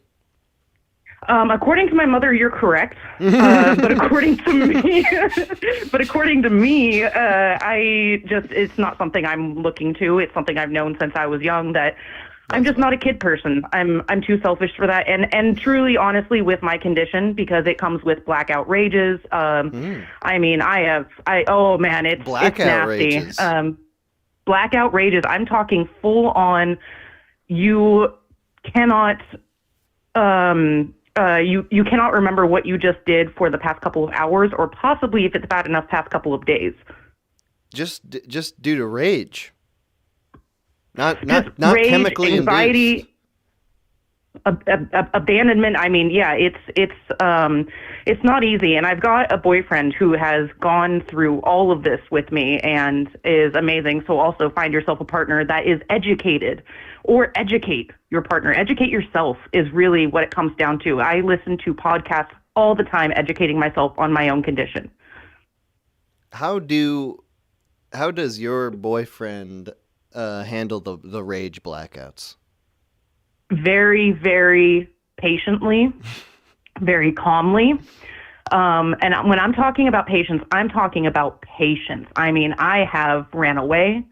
I have yelled obscenities at him, and not once has that man ever raised his voice to me or ever touched me in any like hurtful manner. And I don't know how he does it, but he's an incredible human, and I love him to death. And it's something that you definitely need to be patient and listen to what I'm saying, because if I'm saying I'm not feeling okay today, that means there is a tiny factory inside of my core that is on a high order. Everyone, like imagine a factory where you just have thousands of workers and they're all screaming and none of them know what to do. That's what it's like inside you. Yeah, absolutely. What and yeah, go on. No, you go ahead. How are you like, do you feel like this is like there are multiple sides to you and it's like you flip between them, or does it feel like it's all you? Like how do you interact with the world in a quote unquote normal way versus like you go into your crazy way? So there's tiny triggers, and that's the thing, is I don't know what these triggers are. They could be songs of what I heard from some people. There are certain words, like if someone calls me girl, like that just, I can't handle it. Like, you know, there's certain triggers that go on that, or, but primarily it's what is fear of abandonment. And if I feel like someone doesn't like something that I'm doing, I'm going to hurt you worse than you can hurt me. And that's what sucks, is I have destroyed 98% of my relationships in my life because of this condition, and because I will abandon you before you can abandon me, because I am so deathly scared of it. Is it like a fight or flight reflex? It's all flight. It's all flight. You don't fight. You fly. All flight. You fly. There's there's no sense of fight. There's, which I am in extensive therapy now with learning how to fight and learning how to remain stable and sensible. I am very actively and been actively trying to manage my emotions and manage my relationships. And I'm trying to mend, now that I'm on proper medication, which took a long time, but now that I've actually stabled myself a little bit, I'm trying to mend the relationships that I have personally broken, which comes to the self-hate part. And I have personally hurt people in ways that they did not deserve because of my overreaction due to my condition, which I'm not using my condition as an excuse for the way that I have treated people, but it is definitely a byproduct of, it's like you took a bunch of kerosene to a fire. What, how soon after you're being like over the top, like how soon after when you have a very volatile reaction to something, do you recognize that like your mindset in the moment was off? It all depends on the situation, because you can go from very mildly irritating me, like last night, my boyfriend woke me awake, like, and you know, shook my face while I was asleep. He didn't realize I was asleep, and then and then I was just like, really, you woke me up because you want dinner, huh? Yeah. Is that the way? I don't like my face being touched in general, let alone you touch my face trying to wake me up or whatever. And then there's the irritation around that, and I could see him getting ready for something, but nothing ever happened. And then you get the kind of situations where I feel like you didn't like what I did while I was drunk last night, and now I can never have a relationship with you again because of this one instance, and I'm just going to abandon you and move to another town, which I have done. So it's like you almost put too much importance on other people's views of you or something? Way too much. It's what other people think of me is the way that I view myself, and I know, and I wish I had that kind of power where I could just be okay with myself and be happy as a person, knowing that I'm a good person, knowing that I do nice things for people. I work in the service industry, and so I know I have numbers of years, you know, trying to make people's lives better, and you know, like as a bartender or as a waitress, like, you know, that you're there to make an experience for them and to just make one piece of their life a little bit easier. And I've done that for 17 years now. Wow. And if I could be that self-loving to myself, then I would probably be the happiest person ever. But I spend all that energy doing that on other people. I mean, it really feels like I've had these thoughts a lot, is like your self-worth determines so much, if not like everything, about your perspective on the world and the people around you. Like 100%. Yeah. 100%. And it's a complete lack of self-identity. Like, I've read up a lot about this, and it makes a lot of sense when I look at it. When I see it, you know, like, and I'm like, oh, okay, you know, I'm not so sure. But then I actually look at my past reactions and things that I've done, and I'm like, yeah, I don't have any sense of self-identity. And like you were talking about, do I feel like I go in and out of people? Yeah, sometimes I do. You know, like I do feel that way. I don't think I'm as far as I have tendencies of multiple personalities, which is also known now as dissociative identity disorder. But I have, like my boyfriend's seen a childlike me. Which literally I just want to watch Moana and be a kid and eat milk and cookies, and I fucking hate milk. And, so it's all situationally depending is the person that I am. And there's not much in my mind that helps me not be able to do that. Is that what, like the therapy is kind of for, is like trying to build that up? Yeah. I go to specialized therapy. I go to EDMR, which is rapid eye movement therapy. And I do specific therapies for my condition, which is kind of a lifelong commitment, like, honestly, because it's a personality disorder. Like there's something about my personality that went a little awry when I was younger. And as I developed, my brain didn't develop correctly. It developed, okay, you're happy, sad, all these emotions are split into almost different people. So depending on how you're feeling, you're just that different person. That's sort of like like an ancient view. Like it was like Greek gods or whatever. It was like they had the god of all these different like feelings and things, and it would be like if you got really angry or like aggressive, it was like the god of that inhabited you for that amount of time. Like that's the old ancient way of describing what you're talking about. Yes, exactly. Like I was possessed by Hades, or I was doing his bidding, and that's why I don't remember what I was doing, and why I had such a blackout, why I reacted the way that I did. I was taken over by this entity some sort. I've had something like a rage blackout. I'm sure not as intense as what you're talking about, but like the feeling of like I don't have control over my actions. I do, obviously, but I feel like I'm just in a mood. I get in a mood sometimes. I can get in an angry mood or a sad mood or whatever, and I feel like when I'm in that mood, it comes over me, and I have to just deal with it until it leaves. Yes, and it just consumes you, right? Yes. Like everything around you, you just can't focus on anything else. Well, that is how I live on a minute basis. Like every day, difficult. Like all the time that goes by throughout my day, I'm struggling with my self-identity. I'm struggling with my actions and whatnot. And it is I'm going to say a little bit of a miserable existence. But then I get happy times like this. I got into the minute hour, like, and so that. And you're working on it. My mood. You're taking steps. Yeah, and yes.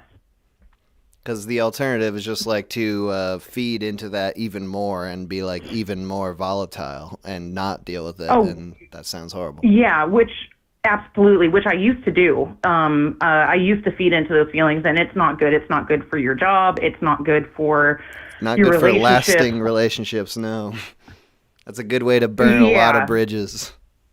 And then you end up 5 years later with no friends and no relationships because you've alienated everyone, and then you feel way worse about yourself. And that's exactly the point where I'm at now, minus my boyfriend, which somehow stuck with me through all this stuff. So yeah, I can look back on every relationship, a boyfriend, girlfriend, mother, daughter, my brother, or friends, anything like that, cousins, and I can look back and I can see how I have somehow negatively affected that because of the way that I have reacted, and now I am isolated. But you said you were taking steps to mend those things?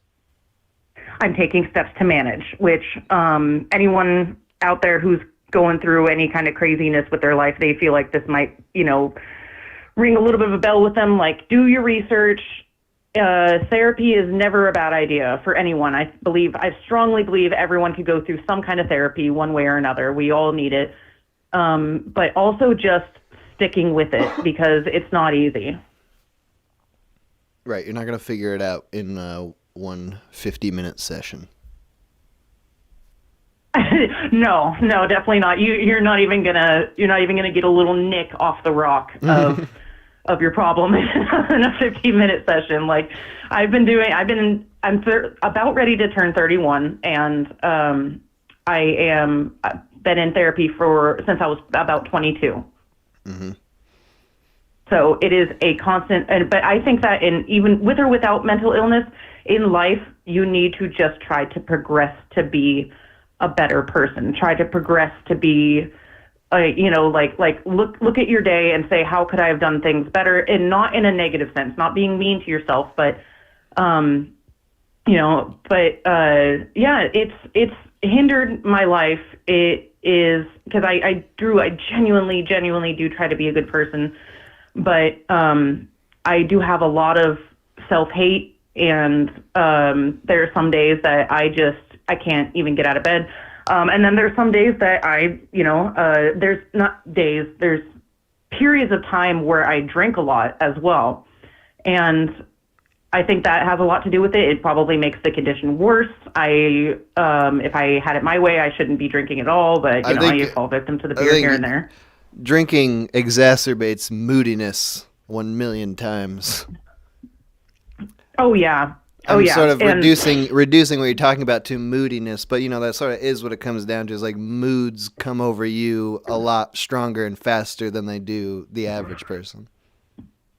I literally overnight, because of this condition and because of alcohol, have made a decision to quit the job that I was assistant general manager, leave my, at the time, fiance. We were supposed to get married in about 2 months, and moved up to Oregon because of issues that we were having. One night? In overnight. That is amazing. Yeah, no, That's I'm not kidding. That's a sign of a I called my brother. problem, I think. I called my brother and I said, hey, I need to get the fuck out of here. He was down the next day with a trailer, picked up some of my stuff. I left 90% of my life in California, and I moved up to Oregon literally overnight. I was still coming down from a hangover on the drive up to Oregon that day.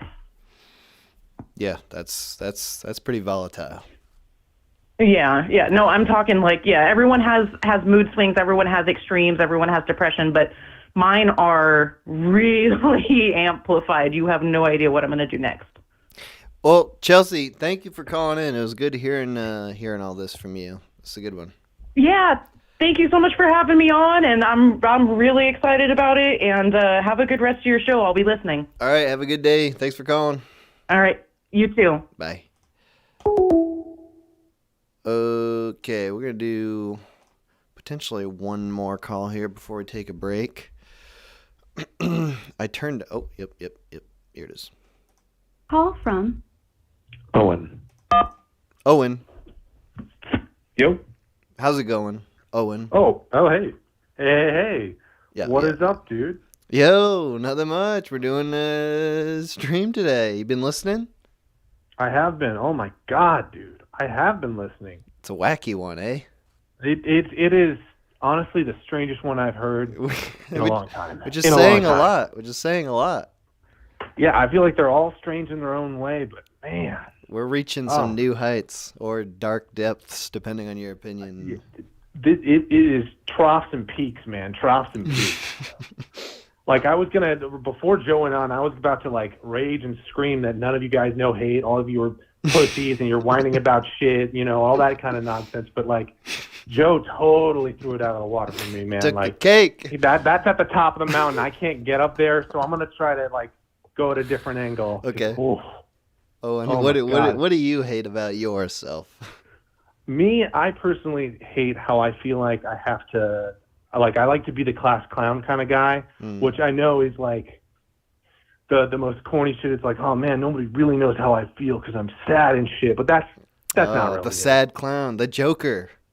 That kind of whatever. That's everybody feels that if you're the class clown, whatever. But that's not what I'm going into. I'm going into my own fucking personal need to be the star, not even really the star, just involved or whatever.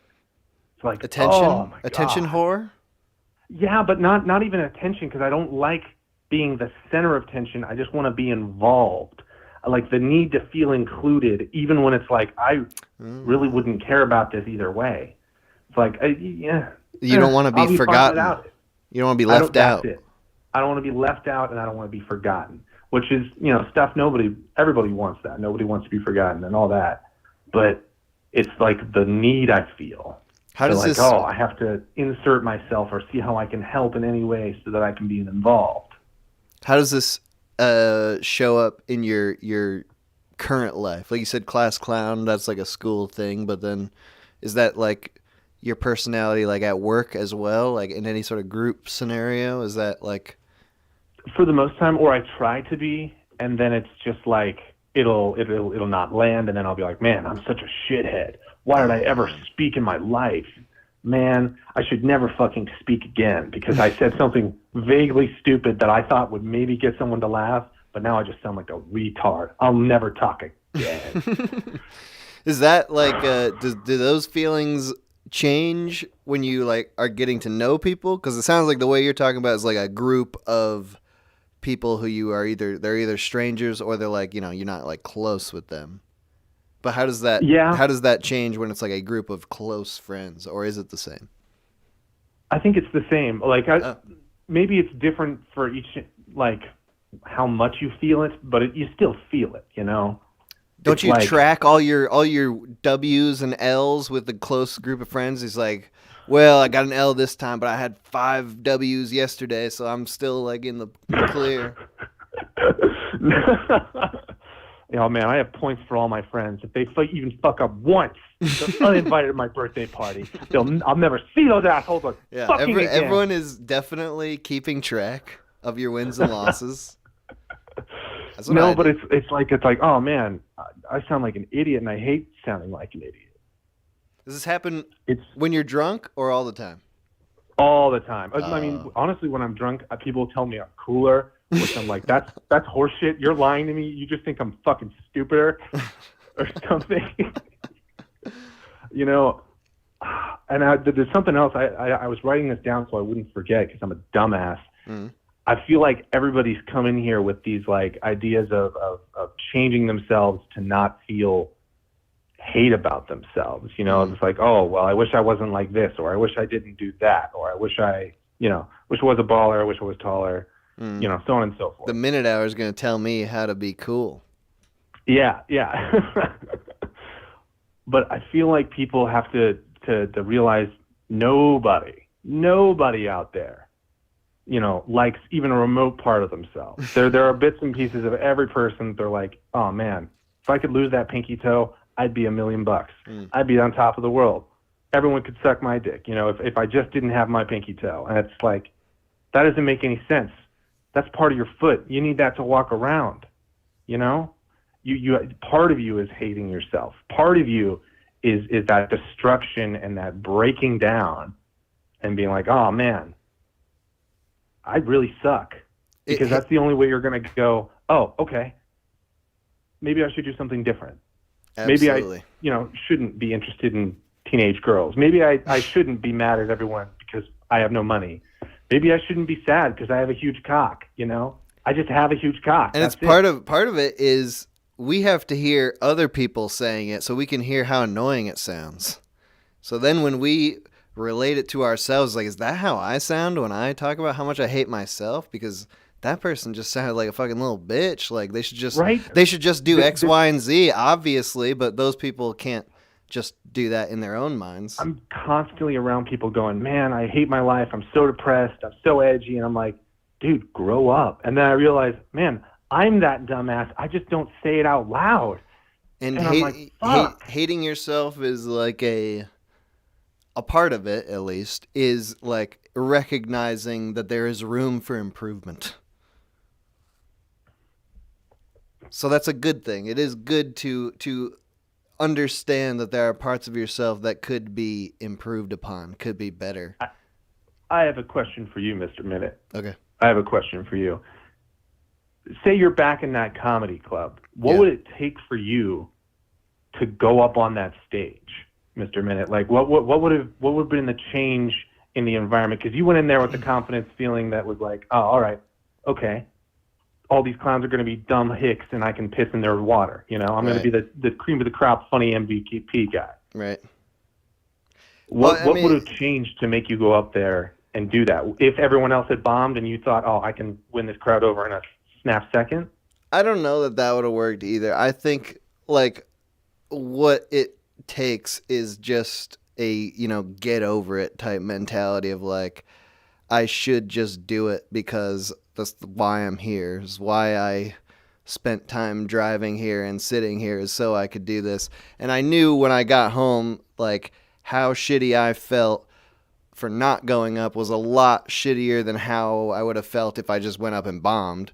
Because it's like, if I had just gone up and bombed, then I would have known. I would have felt the feelings that I was afraid of, and it would have been certainly less upsetting than I can make them in my mind when they don't actually happen. Like, the idea of bombing is a lot worse than actually bombing. What do you think would happen if you did bomb? This is what I'm saying. Is like I would probably feel fine. I would be over it. So next time I will go up. I've already resolved to get over it and just have to get over that uncomfortable feeling of like how failure feels in the moment. Like it feels a lot like failure and rejection. The idea of them are a lot scarier than actually getting them, like actually having them occur. Do you think that if you were there in that moment, having somebody sit there next to you and go, dude, go up, you're going to be great, you would have done it? Or do you think that would have put you off because you know that person and they're going to see you fail? Or you do great? I think the second thing, but I also think that the second thing is a little trap rationalization that people's brains make up just to give them a reason to not try. There was a person who I went with, and they expected me to go up, and that was definitely in my brain. It was like, I don't want to fail in front of them because then I'll look like an idiot. I don't mind as much to look like an idiot in front of a bunch of people I don't know, but it feels worse to look like an idiot in front of a close friend or something. So, but it's wrong. I totally get it. It's incorrect. It's just a made-up reason. So next time you go and you go up, you're going to record it, right? And we're gonna hear you go up and bomb. Yeah, it's going to change my whole content strategy. It's going to be all open mics on the Minute Hour channel from now on. I think you could rock it. I think people would approve of the change. I think it's coming. I think we deserve this change. If we don't get a stand-up in the next 6 months, I'm boycotting the streams. Well, hey, so dude, you're the class clown fella. So why don't you go to an open mic? Why don't you stand up in front of a group of dead-eyed comedians and try to tell them jokes? I'm not funny. I do go up in front on a stage and shit, but I'm not funny. What do you do on I usually stage? have to play the villain or whatever. What does that mean? On stage? Like yeah, on the stage. I do plays and shit every now and then. That's fun. No, yeah. But I'm never the funny character. Don't have the right chops for it. I used to love being in plays and doing like sketch comedy on the stage because there's like you can dissipate the blame of a bad performance. It's like I'm on stage with another person, so they get to absorb some of the blame of this being bad. And also, I'm playing a character, so it's really, it's the writing's fault for being bad, which maybe I didn't even do. But when you're a stand-up comic, it's like, here I am. If you hate what I'm saying, you hate me. You're right. It's a lot more pressure. I don't think I could do that. Just That's to why discourage I don't think I could everyone ever do from stand-up. doing It's that. like there's not that wall of like break away from performance. There's not this other person to hold up and say, all right, that's who I'm being. Exactly. This is me. It's like you can be doing a skit on stage, and when you could say a stupid joke that's written for the skit, and if it doesn't land, you just kind of look at the audience and with a little smirk, boom, and they're like, ha, he understands that was a bad joke. We're on his side now. It's like, but if you're a stand-up comic, it's just like, yeah, I wrote that bad joke and funny. I told it to you, and here I am. Like, I can't also shit on. I don't know what the fuck I'm saying. Hey, dude, Thanks for calling in. And remember, man, you gotta smash those rats. Fuck the subscribe button. Go smash Hell a rat. yeah. They're fucking delinquent creatures. They all deserve to die. Fuck that shit. I'll see you later, man. Call somebody else. All right. Thanks for calling in, dude. Have a good one. See you around. All right, we're gonna take a quick break, real quick break, and then we will be back in a couple minutes here. Let me just pull up the fucking music, and yeah, bye.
Okay. We're going to take a quick break from these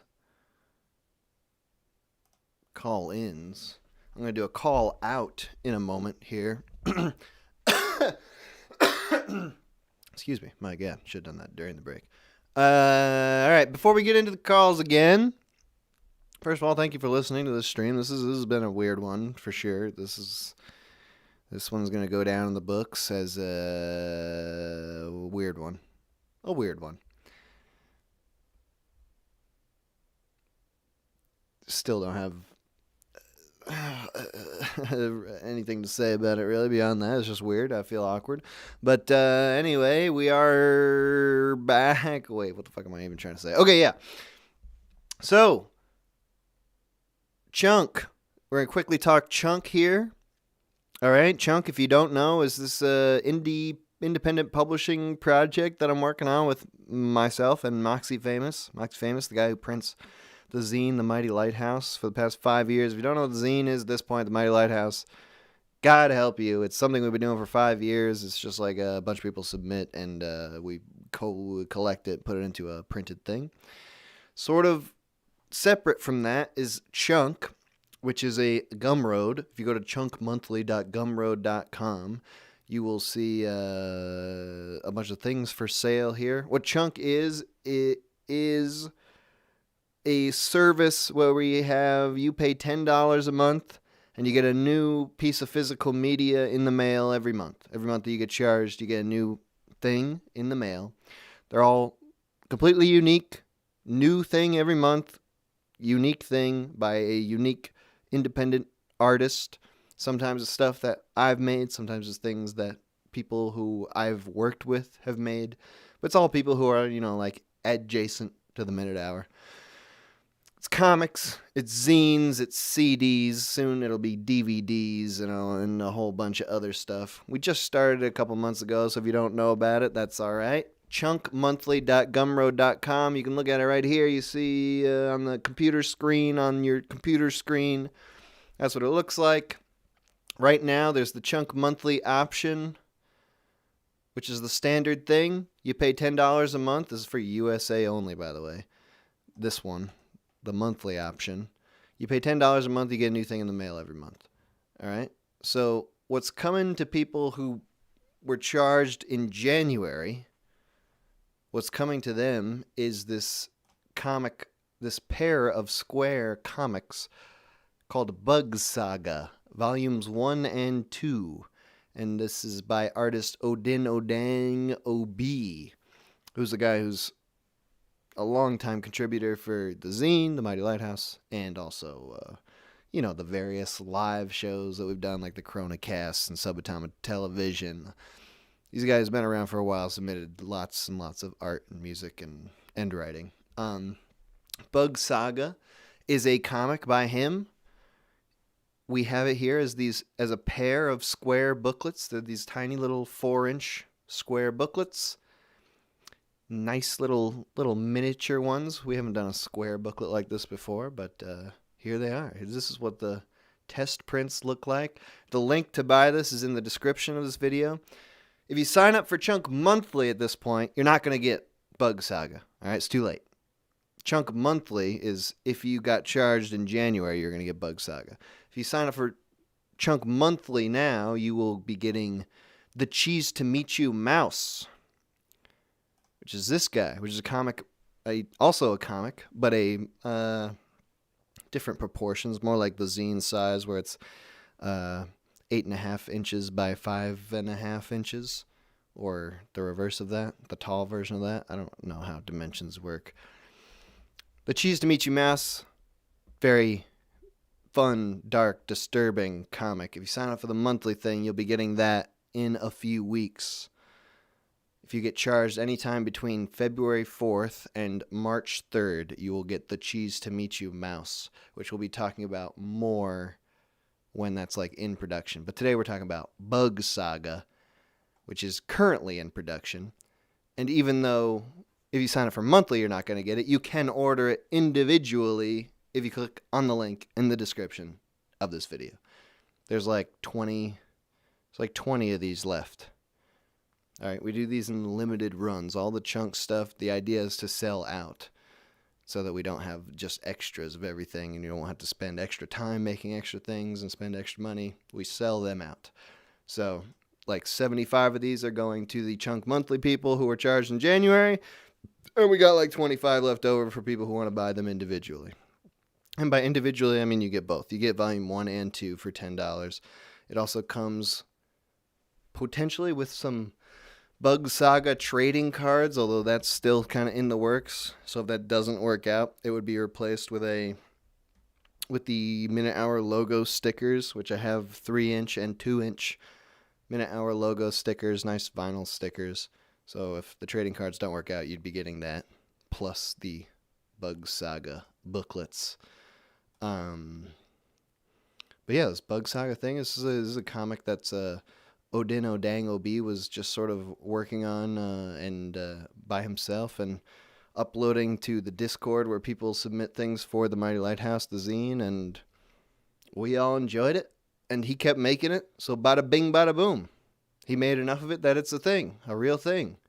And now it's Moxie Famous is printing it out and trimming it and processing it all these different ways, stapling it to bring that real thing and to make it a real thing that's actually exists in reality that you can purchase and have mailed to you. We're actually going to talk briefly to the artist/writer behind Bug Saga. I'm going to try to get him on the horn here. Let's see if all this works. Like this.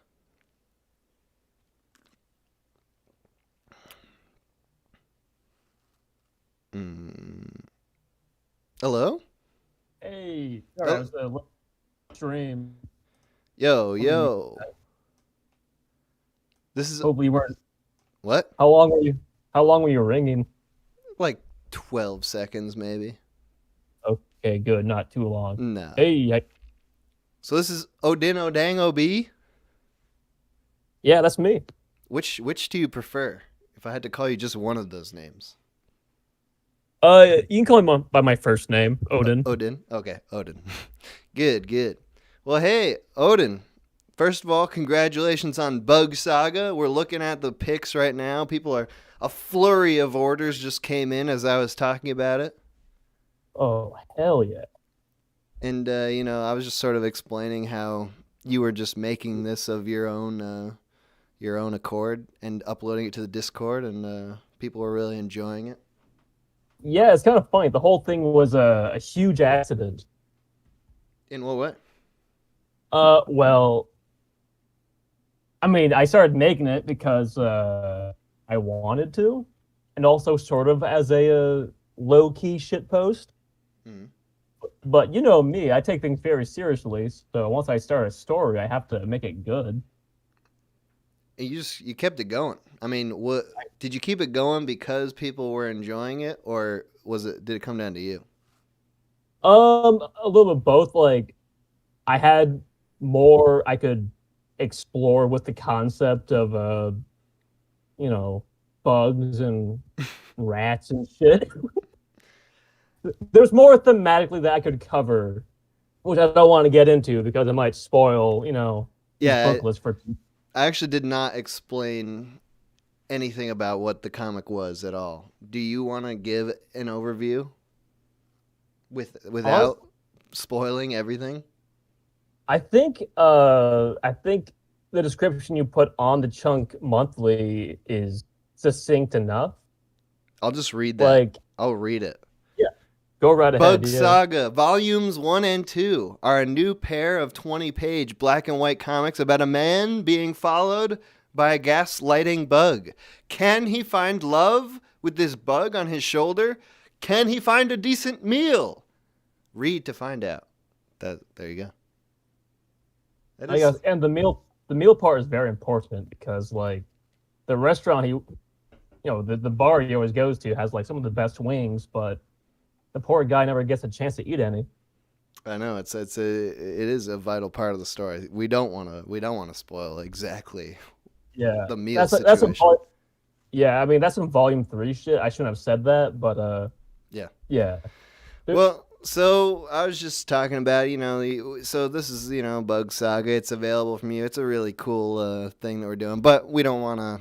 I want to just pretend that you're just like a normal, regular caller on the call-in show. I don't want to like really get into the. I don't want to get into the weeds about Bug Saga.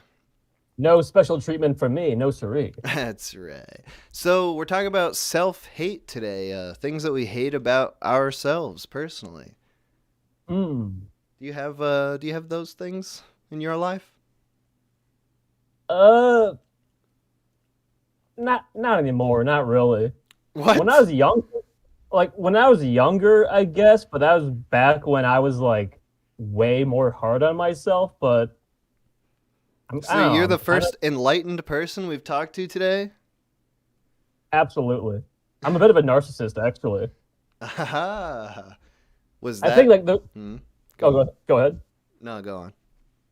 I was gonna say like the real trick is like this is how you know you found your quote unquote personality is which applies to internally or also externally to the people around you, where if the things that people love about you are the same things that other people hate about you, you found equilibrium. It's kind of like, some people are like really direct and like maybe overly honest, and people admire that. Like, oh yeah, that guy's really direct. He's straight to the point. And then other people are like, that same trait is like, that guy's fucking rude. I hate him. And it's like, well, I can't really change that because, I'm a rude, direct, but also audacious and funny kind of. I'm not really funny, but like. Whoa. But it's like, like the same traits. It's the same trait, but just different words describing it. And my friends on one side, love me for those things. And my enemies who hate me inexplicably hate me for those same reasons. Like, you can't please everybody. Exactly, yeah. And if anything, you want to be divisive. Polarizing. Yes. What Bug Saga will be, I'm sure. I agree with what you're saying here because, like, it's sort of part of what makes a person interesting is that people are divided on them. It shows that there's some sort of depth there, some sort of nuance that some people like and some people don't. It's Yeah, it's like, I don't know, for sometimes I find that, like, either it's people, like, directing it towards themselves or towards other people. They just sort of forget that other people are human beings. Like, flawed people?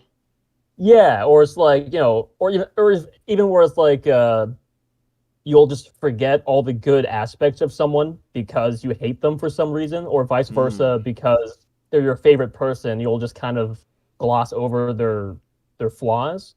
But then, like, you want to be able to embrace someone straight up, all in. Like, I have a friend who, like, one of my best friends, I love him, but I also fully admit that he's also one of the most annoying people I know. However, his amount of goodness far outweighs him being annoying sometimes.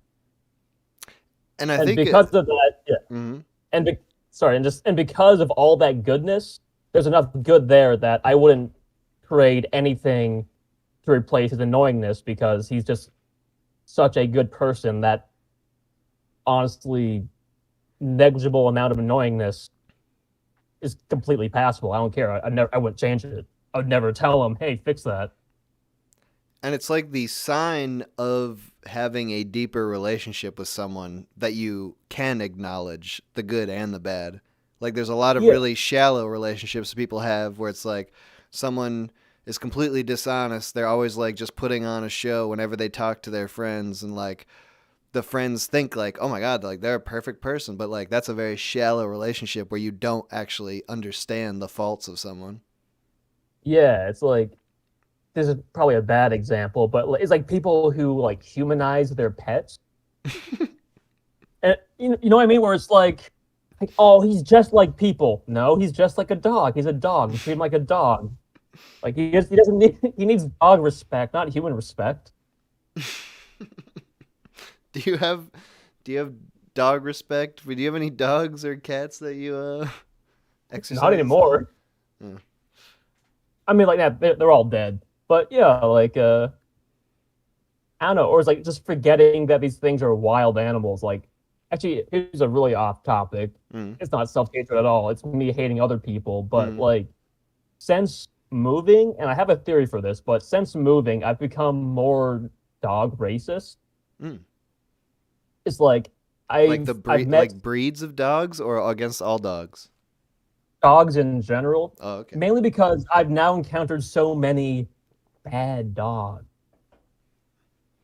Like they're just shitty little things. Like aggressive, violent little dogs. Yeah, pretty much. Like and here's my theory too. Looking at the age of these dogs, they're relatively young. So chances are a lot of these dogs are the ones that were adopted like right at the peak of like COVID quarantines because people were lonely. But these people have never had dogs before, probably. And then, even if they have experience with dogs, these are dogs that are being raised, in an environment where their owner is afraid of people and avoiding them, and it's gonna, and they're not being, and they're not, what's the word? They're not being like socialized at all because the quarantine. So these dogs spend the first 2 years of their development not being socialized, being around someone, and they don't understand humans and their feelings, but they do see, hey, the master or the owner is like scared of people. Then all of a sudden, like 3 years later, now it's okay to be around people. They don't get that. And so, for example, you might be walking by someone and this fucking like mixed pit bull, right when you walk past it, turns around and bites your leg, and then you have to almost punch it in the head. That's what I hate about dogs in general, is like the idea that if one just goes insane and wants to kill me for whatever reason, besides dog head, like the dog doesn't need justification to kill me. Like, I'm not gonna understand it.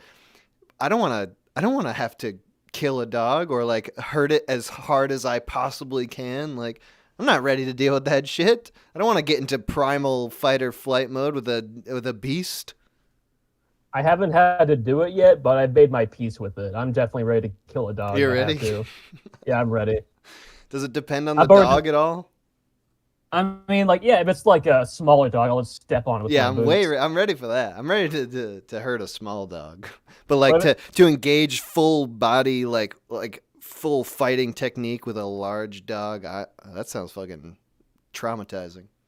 It would definitely suck. Hopefully, the dog has the wherewithal to bite and not tear, because that's how they train like attack dogs, or it's like, or police dogs. They're trained to basically bite, clamp, but then stay clamped on, because if they start like trying to bite more than once, they might like break their own teeth or tear the flesh. So just one bite hold is the least damaging thing it can do. And I guess in that case, if a dog bites and hold, then I guess I would know it's trained enough. But then, would you have that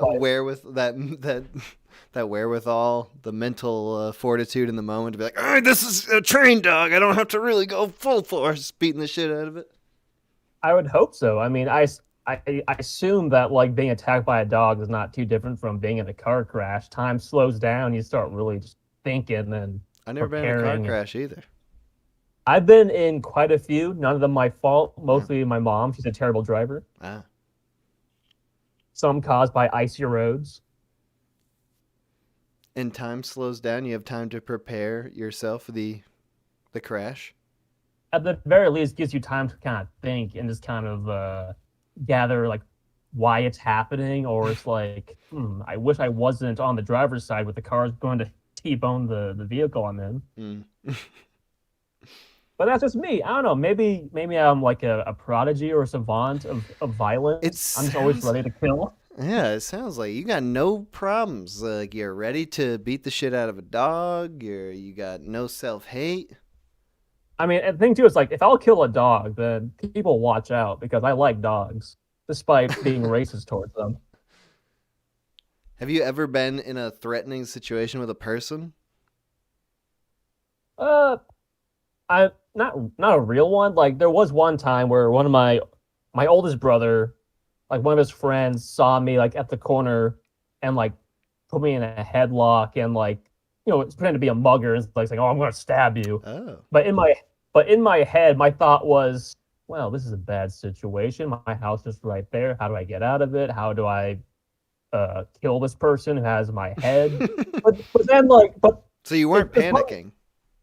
No, I go really cold and here's my problem actually, and I don't hate it. I accept this about myself, but like the whole like fight and flight response. Yeah. So I have like not exactly the fight response, even though I do want to kill constantly, but it's more just like I always not freeze up. I stand my ground. I get ready to get in a tussle. I get ready to fight. I don't charge into a fight, but this is bad news if, say, the fight is like a vehicle or an airplane's about to crash into me. That's bad instincts. You want to jump out of the way. You just steel yourself, get ready for the impact. Yeah, pretty much, which is, again, not the best option, but that's just my natural instinct. You become very stoic as the car is about to run you over. Yeah. Just put one hand in my pocket, just kind of look off in the distance a little bit. Yeah, terrible for like it's terrible against vehicles, but it's actually surprisingly good against wild animals. Like if a gorilla charges me trying to be all alpha, true. I'll front it right in its face. I'll be like, "Fuck off." That's something that terrifies me about animals is like, yeah, that like you don't know like how scared they are. It's like they could be charging you and you could scare them just by standing perfectly still and they would just be like, "Oh my god, this guy's clearly going to beat the shit out of me because he's not scared of me charging it." But that would be difficult for me to actually hold my ground. Like if it was a bear, like even if it's just like a black bear, like. Oh yeah, like I would never stand my ground. I mean, I'd be cautious around a bear. I'd never turn my back on it. Probably walk away backwards slowly. But if it was like a wild boar, oh fuck those things. Like, I mean, running's also a bad idea in that case. Probably treat it like the bears, back away. At least slowly, with the boar, you could climb something. Yes. Actually, that reminds me of one time I was like in the mountains with like my brother and our friend, and it was kind of like getting late. We're just like. We started from the road, went up the mountain because we knew like if we went straight, would hit one of the trail. I don't know why we're doing it. We're just being goofy. But in that area, it was notorious for like mountain lions or not mountain lions, bobcats and wild boar. And I was like, I hope I don't see a wild boar because that thing will fucking gut me for no good reason. Right. And I think we did see like a couple of them, but they're so far away. Like, okay, they're right there. We'll just not go towards them. And the downside is because we're like on the side of a mountain, there wasn't really anything we could climb to avoid them. So, and we're also already like halfway up the mountain, so it's like we can't turn back because that's the same distance as going up. So, all right, Odin. Yes. Are there anything you want to say to the viewers about Bug Saga or any of your work in general? Like, is there anything you'd want to impart on people beyond, just like buy it? Well, they should definitely buy it. Let's see. That's a big one. Can't we say? Is there more Bug Saga coming? I am working on Volume 3. Like, people have seen some of it, but I kind of like I took a break on it because at that point I had too many ideas. I had to cut out a lot of them, so now I'm just kind of rewriting it in my head, figuring out a better flow for Volume 3, and then getting into other stuff for future volumes. Yeah, so there is more Bug Saga coming. Oh yeah, definitely. Especially now, like with the trading cards. Now that's a reality. In fact, funny thing is like that a reality? I was just talking about it as if it was a potential reality. Well, I guess I don't want to give any guarantees because there could be like malfunctions with like the materials again. We've been running into like some problems. But I will say that I am working on like designs and stuff for them right now. For Bug Saga trading cards. Yeah. All right, hell yeah. And if that does work out, which we are assuming that it will at this point, it would be that each person who gets Bug Saga gets a couple or even a few of those. Yeah, like some number probably between like 1 and 50, somewhere around there. And maybe even far less than that. Yeah, Potentially. no, I'll be generous. I'll say it was somewhere between like 2 and 50. Okay. All right, Odin, thanks for talking to me, and thanks for making Bug Saga. No problem. It was my pleasure. It was an accident. I'm glad everyone likes it. Yeah, hell yeah. It's good talking to you, And man. And don't forget, everyone likes it. Everyone. You will love it. Yeah. All right, talk to you soon. Bye. All right, peace. That is the truth. Bug Saga is a great little, it's a tiny little square, it's a squarelet. A square booklet. It's a chunklet. And you get 2 of them. You get 2 for $10. Plus you get trading cards, we think. We think. Can't say with 100% certainty, but we do think that is going to happen. All right, so anyway, if you're interested in Bug Saga, the link to buy that is in the description of this video. It'll say Bug Saga, and then there's a link. Click on that. It's $10. And then besides that, there's Chunk Monthly. And like I said, if you sign up for Chunk Monthly now, you're not going to get Bug Saga. This is intentionally confusing to make you spend as much money as possible. You're going to get the next release, which is the Cheese to Meet You Mouse, which we're not talking about today. We're going to talk about on a future stream when it is like being made. But right now we're making Bug Saga. Okay. We're going to do another round of calls here. And then we're going to be done. We'll do 1 or 2 short rounds maybe. The number to call in is 518-288-7938. Fucking. Oh, no. Hopefully that wasn't people's numbers. I have to change this shit. This. Call from Jim? Jim? Hello? Jim? Is this the ministry hour? You basically, more or less. Hey, Father, how's it going? Good. Things are going well, and the sacrament is remaining holy, as far as I know. Hell yeah. I didn't touch it. I love the sacrament. I didn't touch that shit. What's the thing called? The tabernacle with a little golden thing where you put the communion. The waternacle now? The tabernacle. But don't worry about it. Hey, we're talking about self-hate today. Yeah, I heard a few fellers call in and talk about some of their self-hate. I figured I might as well call in and get a little piece off my sack, if you don't mind. Sure, of course. Well, last we talked, you kind of helped me through a problem of my own there about fixing my truck. And oh, yeah, I recall. I got to say, things have gotten a little out of hand, and I just, I'm feeling real shameful about it. I hate it. I'm addicted to people fixing my damn trucks, and I'm running out of money and excuses for my wife, brother. I don't know what to do.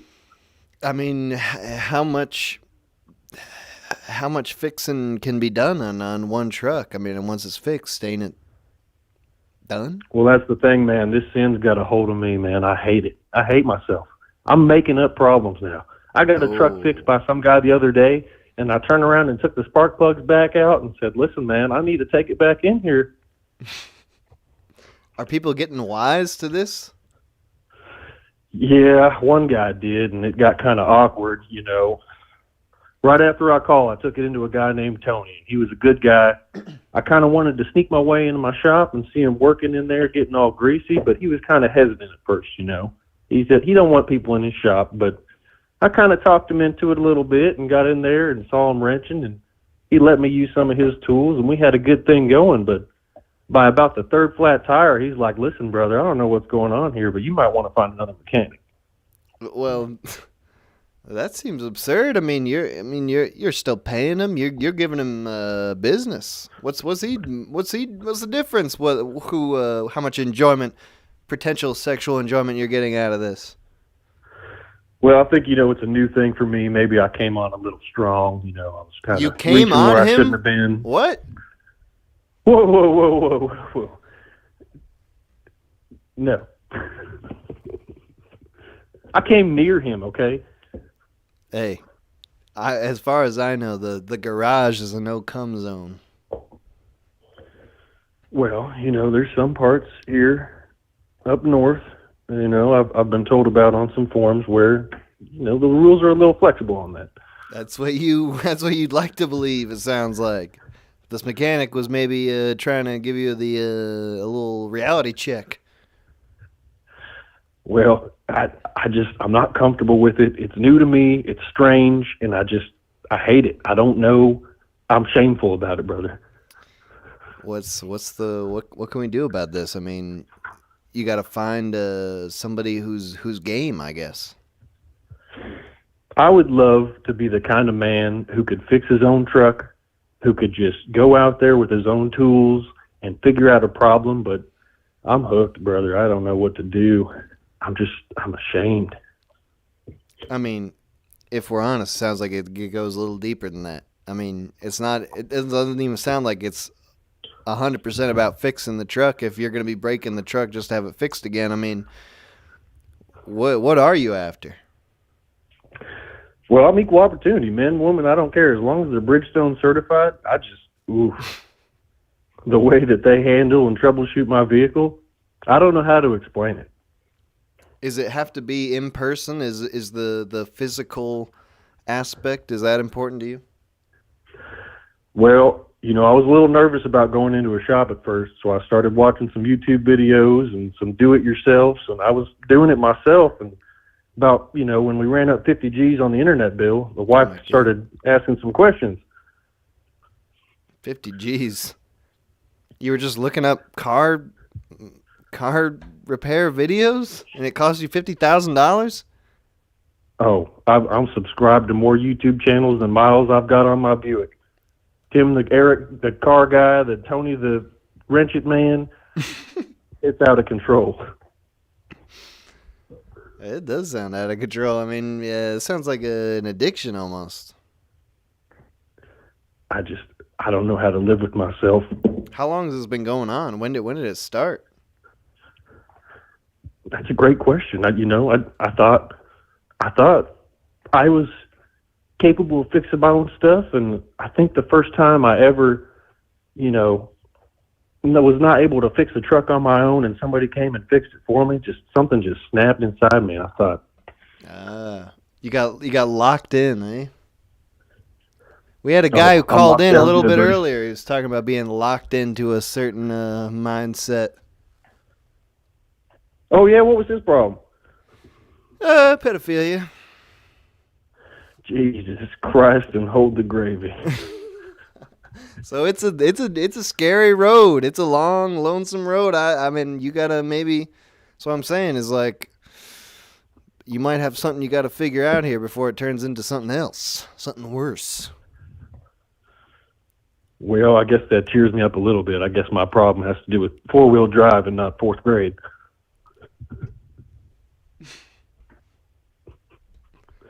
Well, I appreciate it, man. You cheered me up real good, but I got an appointment with Tony. I got to go back in and have him look at my transmission. All right, you got work to do. Well, hey, it's good hearing from you again. Oh, you too. God bless. All right, God bless. God bless. Call from. Okay, I've sent the colored voicemail. Well, goodbye. I didn't tell you to do that, so thank you. But on the other hand, why'd you do that? Let's call one of these. Oh, never mind. Call from. That guy. That guy?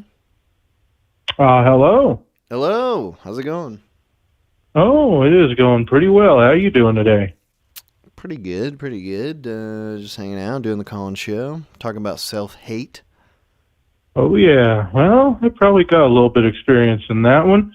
Oh, yeah. Actually, you just talked to my girlfriend, Chelsea, about the borderline personality disorder about an hour ago. Chelsea's boyfriend? That I am. I mean, hey, there's no way to confirm this, but I'm gonna I know, choose to I know. believe you. So tell us what it's like. What is it like dating that crazy lady? Well, it's things have calmed down quite a bit in the last 4 or 5 months, actually. I've known her for years, so there was a hell of a roller coaster for a while. Were you friends and then better than Yeah, friends? actually, our mutual friend, my best friend of 15 years, actually introduced me to her. She was our bartender. That's how I met her. Nice, cool. But yeah. I'm actually pretty surprised that both of us ended up on at the same time. I actually introduced her to the Minute Hour channel. So I know that. she's You don't have to say that. I know it's always the man. No, I know it's always the dude in the room who introduces people. Are you guys in the same room now? Are you living together? We actually are living together, but I'm at work right now. She's at the house. She has the day off. So That's extra good. She must be listening. Oh, if she is, and she's probably gonna be blowing up my phone in a second. Hey. This is great. But, all right, so wow. hey, she was telling us about her rage blackouts. Let's get the perspective of the person who's witnessing this. Oh, all right. Yeah, it's been a long time since something like that's actually happened, but it's a very interesting situation. You'll just be sitting there just talking like we're doing right now, and all of a sudden it's just like a light switch, and it's the only time I would say, like it was kind of contradictory how it was always a flight thing, but also blackout rage. That's the rage comes when she doesn't think she has a way of escape.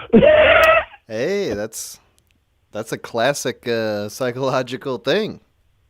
Yeah, it's like it's an animal interesting. that bites you when it's cornered. Yeah, that'd be a good way to put it right there, actually. Yeah, it's, and I'm kind of a big guy, so, it's never really been a thing physically that bothers me. I've taken a lot worse in the past, so old jobs. All right, well, maybe we shouldn't just talk about your girlfriend. Oh, no. This is the self-hate stream. We're talking about what you hate about yourself. Oh, man, that'd probably be a couple of good things. I know I definitely hate the way I look and hate my inability to stay on track with things.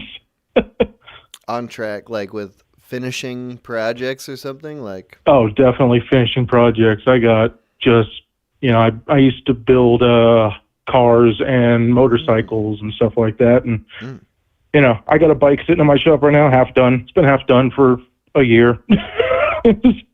What keeps you from doing it? What do you think? Shoot, I don't know. That's the thing. That's the thing I really hate about it is just I'll be passionate about it, and they'll just sit in the corner. I'll look at it and be just like, no, I don't really feel like it now. And then, and now, I probably got 6 or 7 different projects just sitting around my property now. It's just, I'll get to it. Does it have to do with knowing how much work it is? Because I sort of think like when I was younger, I would charge very head first into big projects just because I didn't understand how much work it was actually going to be. Whereas and then once I complete those things just through sheer force of will, it makes me not want to do them in the future because I finally learned it's like, oh yeah, I remember how much fucking work that was. I'm not going to do all that shit again. That might be part of it, but I still jump into it anyway. It's like, oh, maybe things will be different this time, and I know what I'm doing this time. Do you stop when you reach just some sort of big problem? That all depends as well. It's just the motorcycle I'm working on. It's one piece. It's like $100, job done, and I already ordered the part, and it's sitting there. You'll get there eventually. Yeah, it's like I'll get there eventually, and I start sidetracking myself. I guess it's just mainly sidetracking. It's like almost like ADD or something. I lose interest in something, or I just get frustrated with something small and I move on. But definitely that stupid stuff, and definitely the looks. You know, I'm not the most handsome individual, but definitely a little heavier than I used to be. So, Hey, I mean, I'm getting fat. By the way, like, I was real into working out at one point, but not in the past year or more, and definitely starting to get tubby. It's starting to show up in the face. That's what made me. I just started working out again, and it's because I could finally see that my face was getting fat. I was like, all the fat previously has been hidden under the several layers of clothing that I always wear, but now I can actually see it in my exposed face. But working out sucks. People tell me I got like some freaking body dysmorphia look because I'm like 6'4", 280 pounds, and people are like, "Oh, you're not that fat." I can't even look in mirrors. It's just I hate it. That's good though. You're just a giant man in all directions. Apparently, and it is not fun being big. No? Oh, hell no. Nothing fits. You're always ducking through things. You're always trying to squeeze into cars or something. It's not a fun feeling. True. It's like always wearing a 3 sizes too small shirt. That's what it feels like all the time. 6'4" that's big. That's a big dude. You can play basketball. Yeah, jump and have my knees snap or something. Was there ever a point where you were into working out or whatever, like, and it felt? It was required in one of my jobs. I was in the military for 4 years, so I was working out 4 times a day, 6 days a week. Right. How long ago was that? So, I got out in 2017, so it's been a minute. Yep. Dude, working out, getting back into working out is really fucking hard.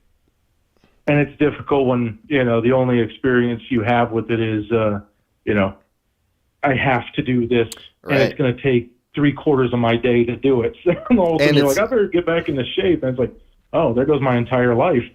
And it's like, in the way that you were doing it, like a group effort.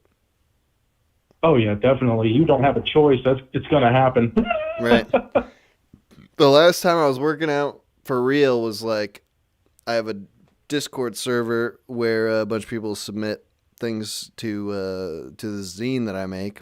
Like, but anyway, it's just like, it's a community of people. And we created this whole like system where it was like, we assigned point values to every kind of working out, and it became a big competition of like who could get the most points. And that really motivated me to be like, yeah, fuck all you fucking retards. Like, I can fucking work out harder than you. If you didn't get anything for winning, except for, you worked out a bunch. Congratulations. But that's the last time I was into working out, was when I was doing it to feel better than other people. Just do better out of spite type of deal. Out of spite, yeah, exactly. It was out of spite. That's my only advice for working out. Just do it to spite everybody. Oh, damn. Yeah, well. Maybe that'll work. Yeah. Maybe. We'll see. I'll give that a shot. It's also the point values, because it's like it turns into a video game where it's like, I did 100 sit-ups today, but I could just keep doing more and I would get more and more points and everyone would know that I was better than them.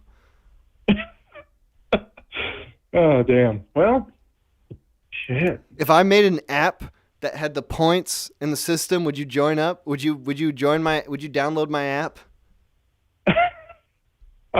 Sure. Yeah. Yeah. Just put out when it's coming out. All right, good. I'm doing a hard pivot. No more comedy, no more audio. I'm making Straight apps fitness. now. Workout apps. Oh, Jesus. Yeah, well, who knows? Maybe it'll work. I don't know. What would I know? I don't got much success. No, I think what would happen is it would be like one of the motorcycles in your garage. It's like start making an app and then just be like, this is what am I doing? I'm not gonna finish this. Looks great. Looks great. Too bad it doesn't run. Yeah, exactly. Well, shoot, I don't want to tie up your lines too long. All right, well, hey, thanks for calling in. It was good to hear from you. Well, thank you. And Chelsea. Well, yeah, and I want to say thank you. Your channel's helped through a lot of hard times in the past, so appreciate all you do. Thank you, man. Appreciate hearing that. Have a good one. Hey, you as well. Bye. I do want to get that workout app made so I can start working out again. Oh, it could be me against all of you. Yes. This could work. This is how I get into shape. Is I will beat all of you. I will get the most points. And it's going to be easy because I'm in charge of the app. So I can just, fucking adjust all the points to be like the workouts that I like. And worst comes to worst, just change the numbers. Just change the numbers at the end of the day. Just ignore the rules and just make my numbers 10 times bigger than yours. That'll be a foolproof way to win, really. Okay, I think I'm gonna take. Will we do? We're gonna do one more short break and short call-in section because we've been doing a lot of long calls, so there hasn't been like really that many calls this stream. So we'll do one more little section here. After this last break. Again, the music from the stream is all from SlowBro. I linked their SoundCloud in the description of this video, so if you're interested in that, check that shit out. They got SoundCloud, they got Bandcamp, they got all that shit. Be back in a couple minutes here.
Okay.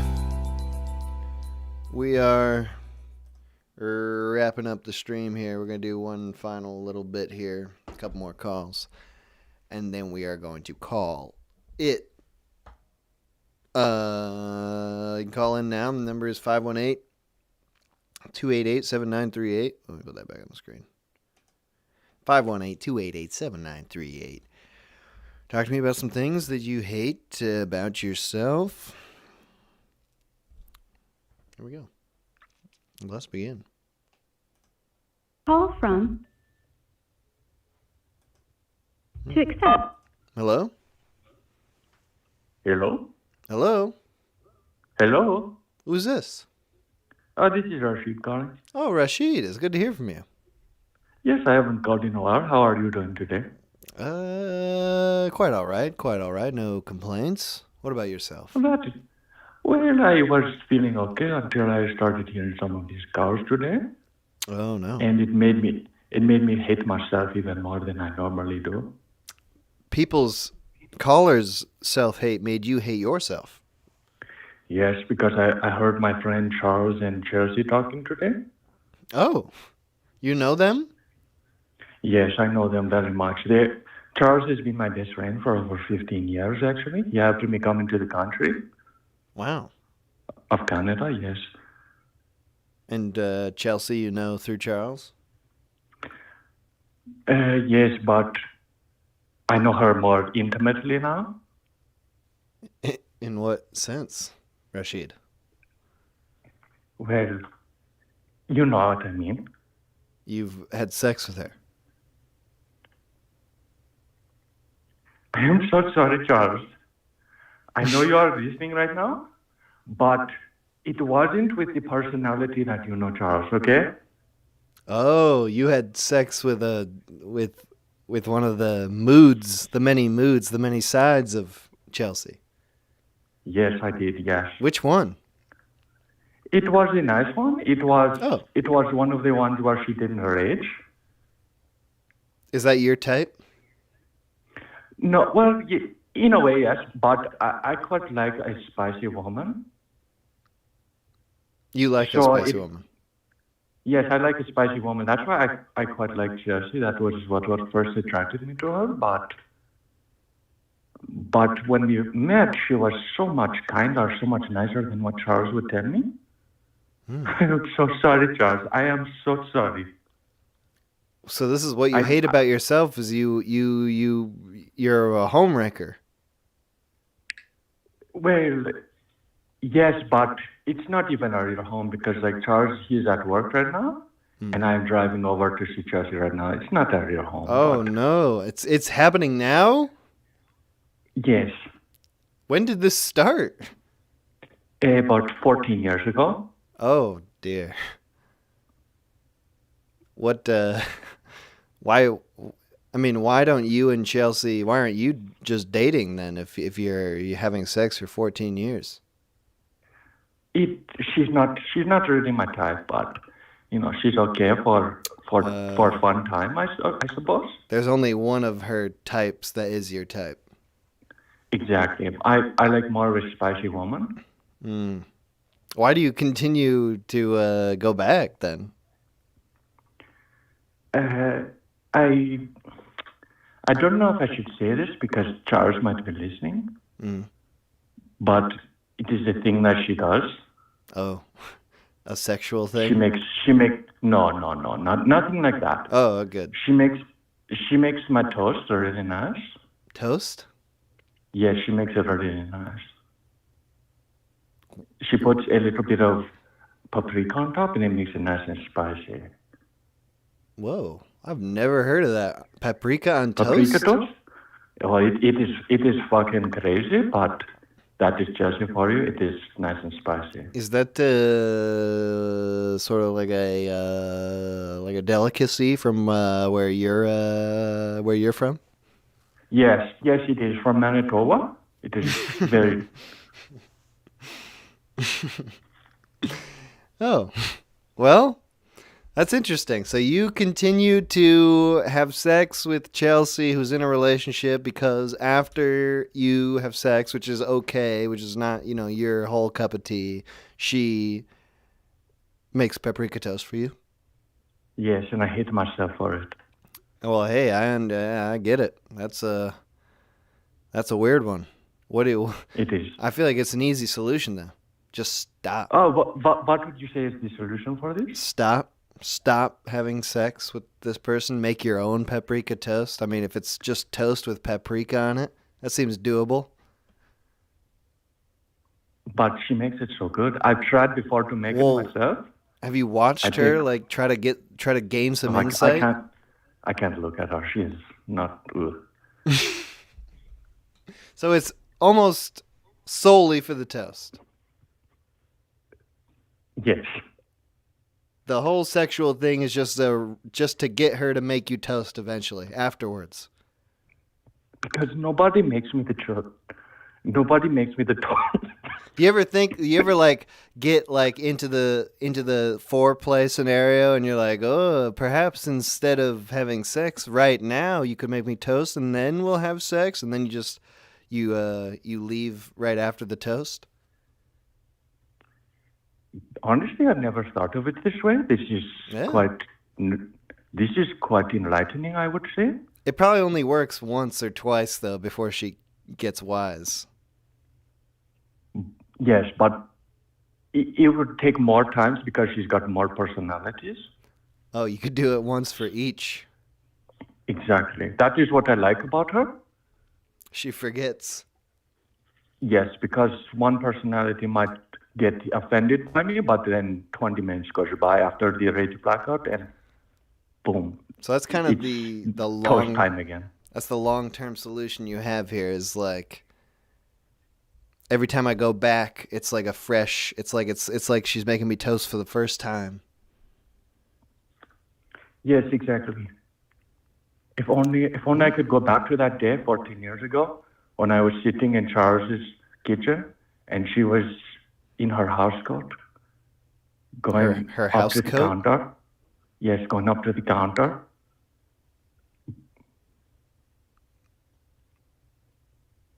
Sorry. Then what would happen? You would feel really, really good. It is too much for me right now. I am thinking about how she makes the toast in her house coat, and then I am remembering that Charles is my friend.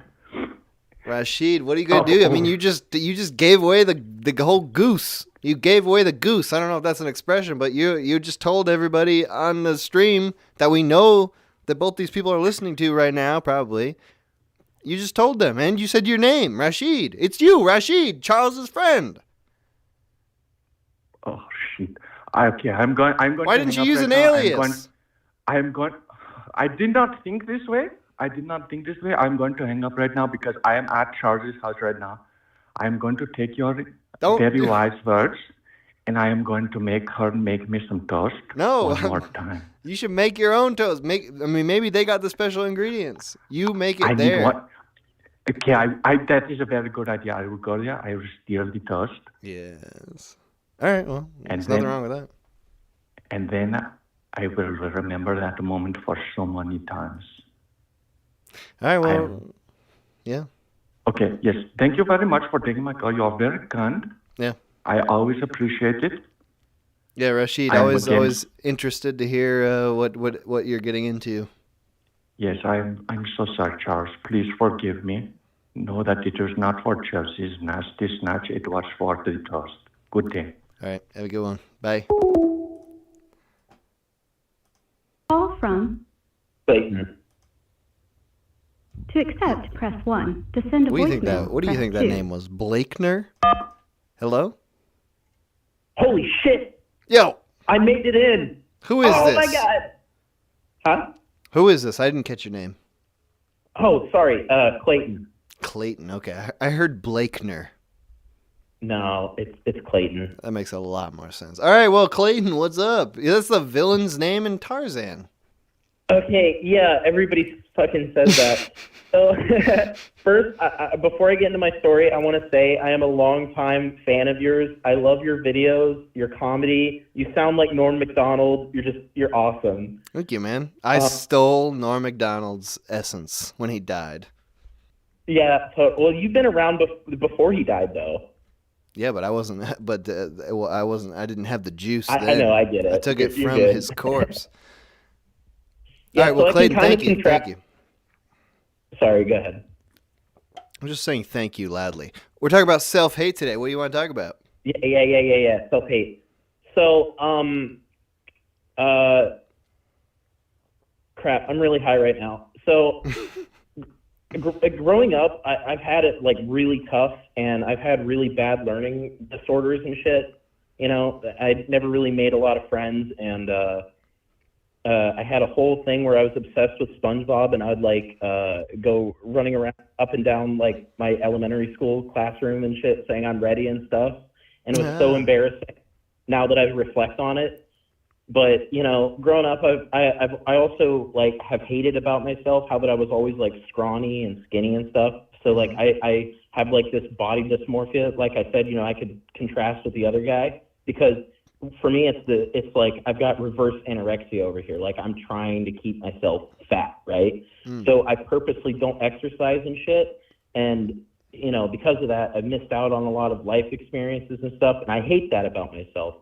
I also hate that I didn't really pay attention in school. And even when I did and I really applied myself, I was always like really shit. I would just get F's all across the board. I'm a gamer and I play games like League of Legends and shit. And I've been playing it for like 9 years. And I'm still, you know, garbage at it and like silver, gold, whatever.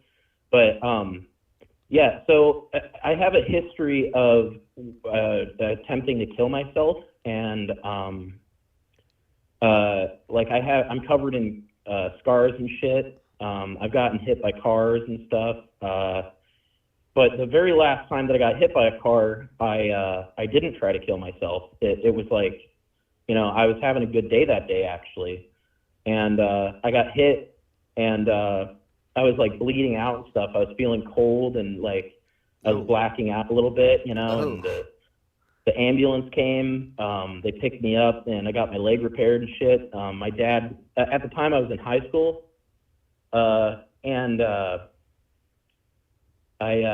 my dad helped me sue the guy, I guess, and I got a really large settlement from it.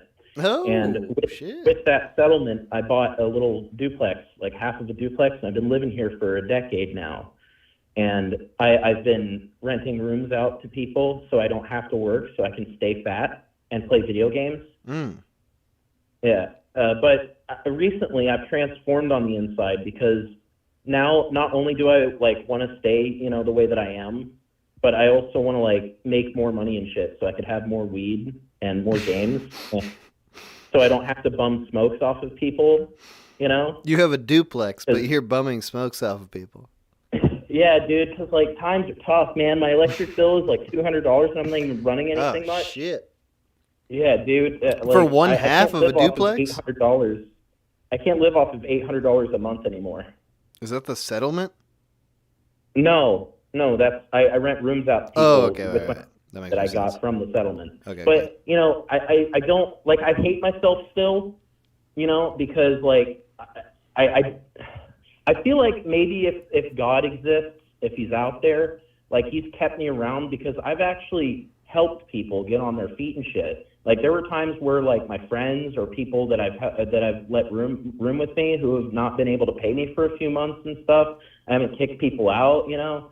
Like, so I've helped people out a lot, and that's helping me to love myself. I'm still not where I want to be, like, weight-wise. I still don't like the way my face looks. I don't like that I'm bad at everything I do, you know, but I'm trying to love myself. Including I'm the things you do every day for years. Yeah.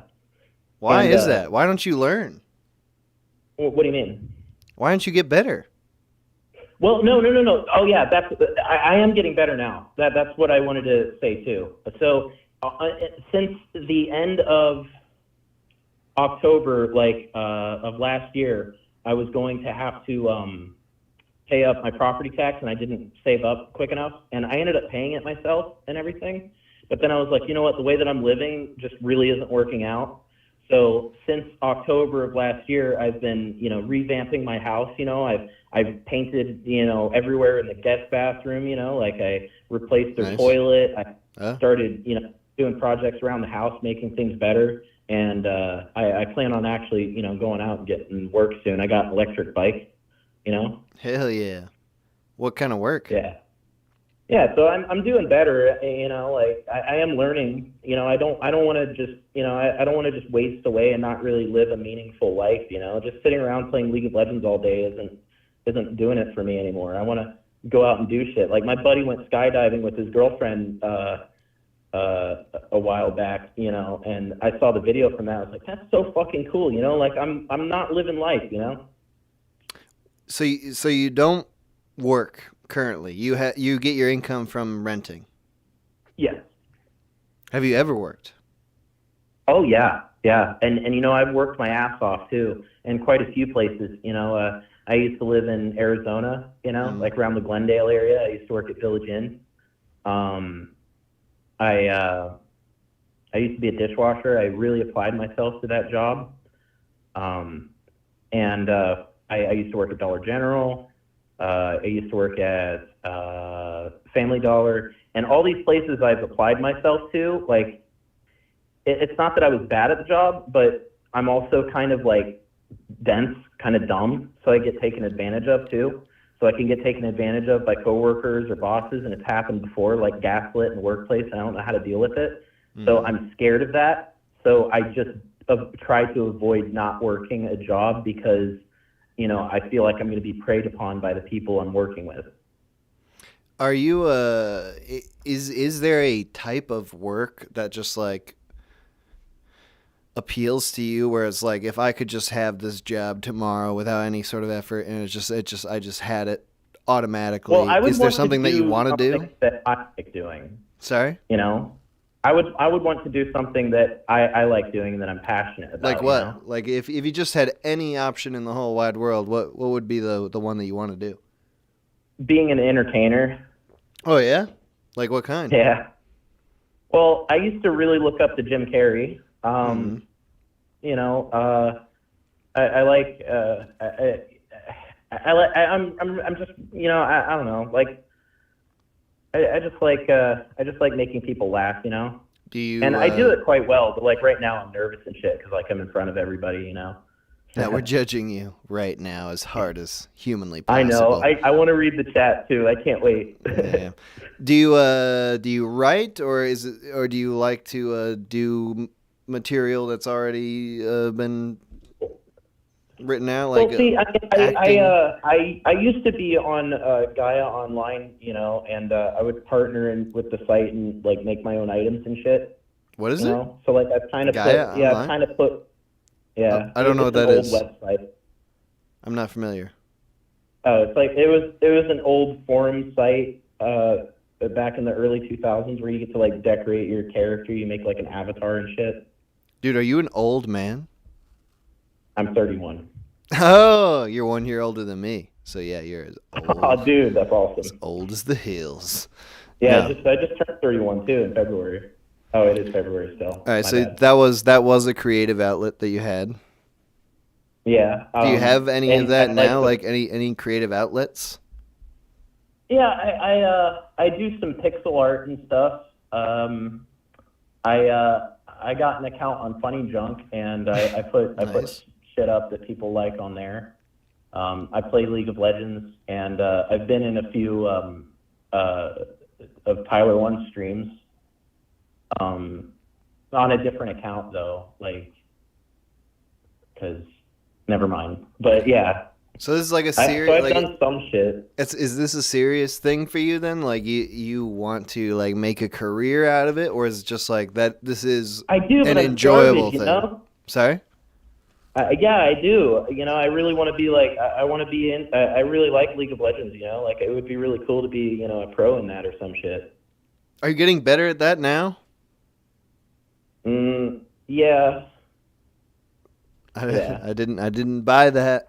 I Well, don't no, buy that's that. because there's a whole new meta out right now, and there's a whole bunch of crazy shit going on, and it's nuts. The battlefield, war's never over. The battlefield just changes something. I don't know. Are you physically all right? Like, did the car crash have some sort of lasting impact on you, or Oh just? yeah, like I broke the lower left half of my leg. I also threw out my gallbladder because of my eating disorder. Ooh. So like I ate a copious amount of bacon and it fucked up my gallbladder. Had to get it removed. Oh And my when they God! removed the- Before 30? Huh? You had to get your gallbladder removed, and you're a 31-year-old? Yeah. How much bacon did you eat, bro?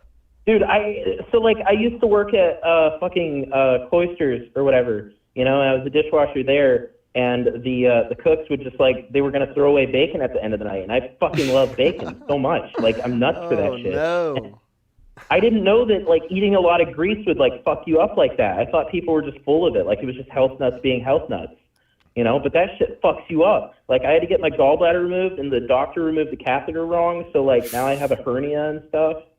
I have shitty insurance, so I can't get that fixed. God damn. Yeah. I also didn't know that about grease. I eat a lot of grease. All my meals have grease in them. Yeah, but I don't want to kill myself anymore. I'm surrounded by a lot of friends and family, high school friends and shit. 2 of my high school friends live with me. And Nice. we play Smash Bros all the time and shit. We party, we go over to neighbors, we party there, We got our own little drive-through. What are they doing? What are their life aspirations? Do they also want to be entertainers rather? Well, yeah. I mean, my buddy Leon likes to he likes to stream and stuff on Twitch. Yeah. I kind of name dropped him, so I'm not gonna put the Twitch thing in there, against because I want to get him views, but I don't want to dox him now too. It's too late. So, Yeah. But he works with dogs. He likes taking care of dogs. Mm-hmm. And he's really good at that. He's got his own little business. And my other buddy came out of security and a really bad relationship, and he's been working on himself too. And he struggled with drugs and stuff, but he's getting better too. He's doing a lot better. Mm-hmm. I'm proud of him. And all my friends have just been an inspiration and have made me want to be more of a person. So what do you think the next steps are to becoming more of a person? Well, I gotta keep cleaning up my house because I did a lot of shit. I just did a bunch of yard work earlier. I threw out a bunch of garbage and big tree limbs, and I massively transformed the backyard today. So Hell yeah. I'm kind of exhausted. So tomorrow I'm gonna try and get a shampoo or something. I'm gonna try to shampoo the carpets and stuff. But I want to get my house in order first, and then I'm gonna gain my weight back sort of more, and then I'm gonna go out and I'm gonna get a job. And I'm gonna start making money and being able to afford more of the stuff I like, and also feel like that I'm contributing some way. Yeah, I mean, if you make some more money, you can put your money into the thing that you want to do. You can invest in your future. Yeah. Whatever that may be. I mean, that sounds like that's what you got to figure out. If you want to do entertainment or whatever, you got to figure out what is a path to do that. I don't know how to do it though. I don't know where to go. I don't know who to talk to. I don't know I don't know anything about that. I can make a Twitch or a YouTube or whatever, but getting discovered, and you know how the algorithm is and shit. It's impossible. Yeah. For people, it's just really hard for people, and I can't really go to school and stuff because I suck at shit like that. I'm not good at it,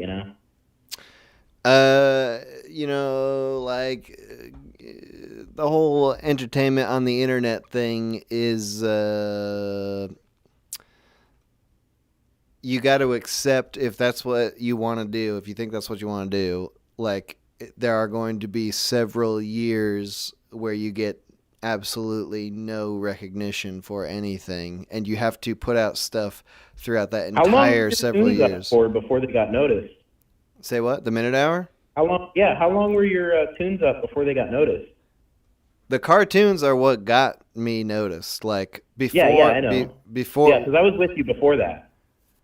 I started in 2014 and I had less than 100 subscribers for like a year, and then I had less than 1,000 subscribers for like 3 years, and then the cartoons are what got me anything at all. Like when I was just doing the audio, which is the minute hour, still in my opinion, the cartoons are like extra.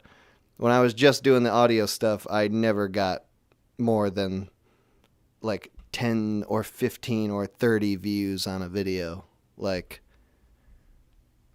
it took until I reached the point where I found an animator and could pay them to. I thought you animated them. No, dude, that's a common misconception. No, but the writing and the voice acting is it's fucking awesome. I love the really offensive one where he's like, "Yeah, boss, yeah, tell him." Yeah.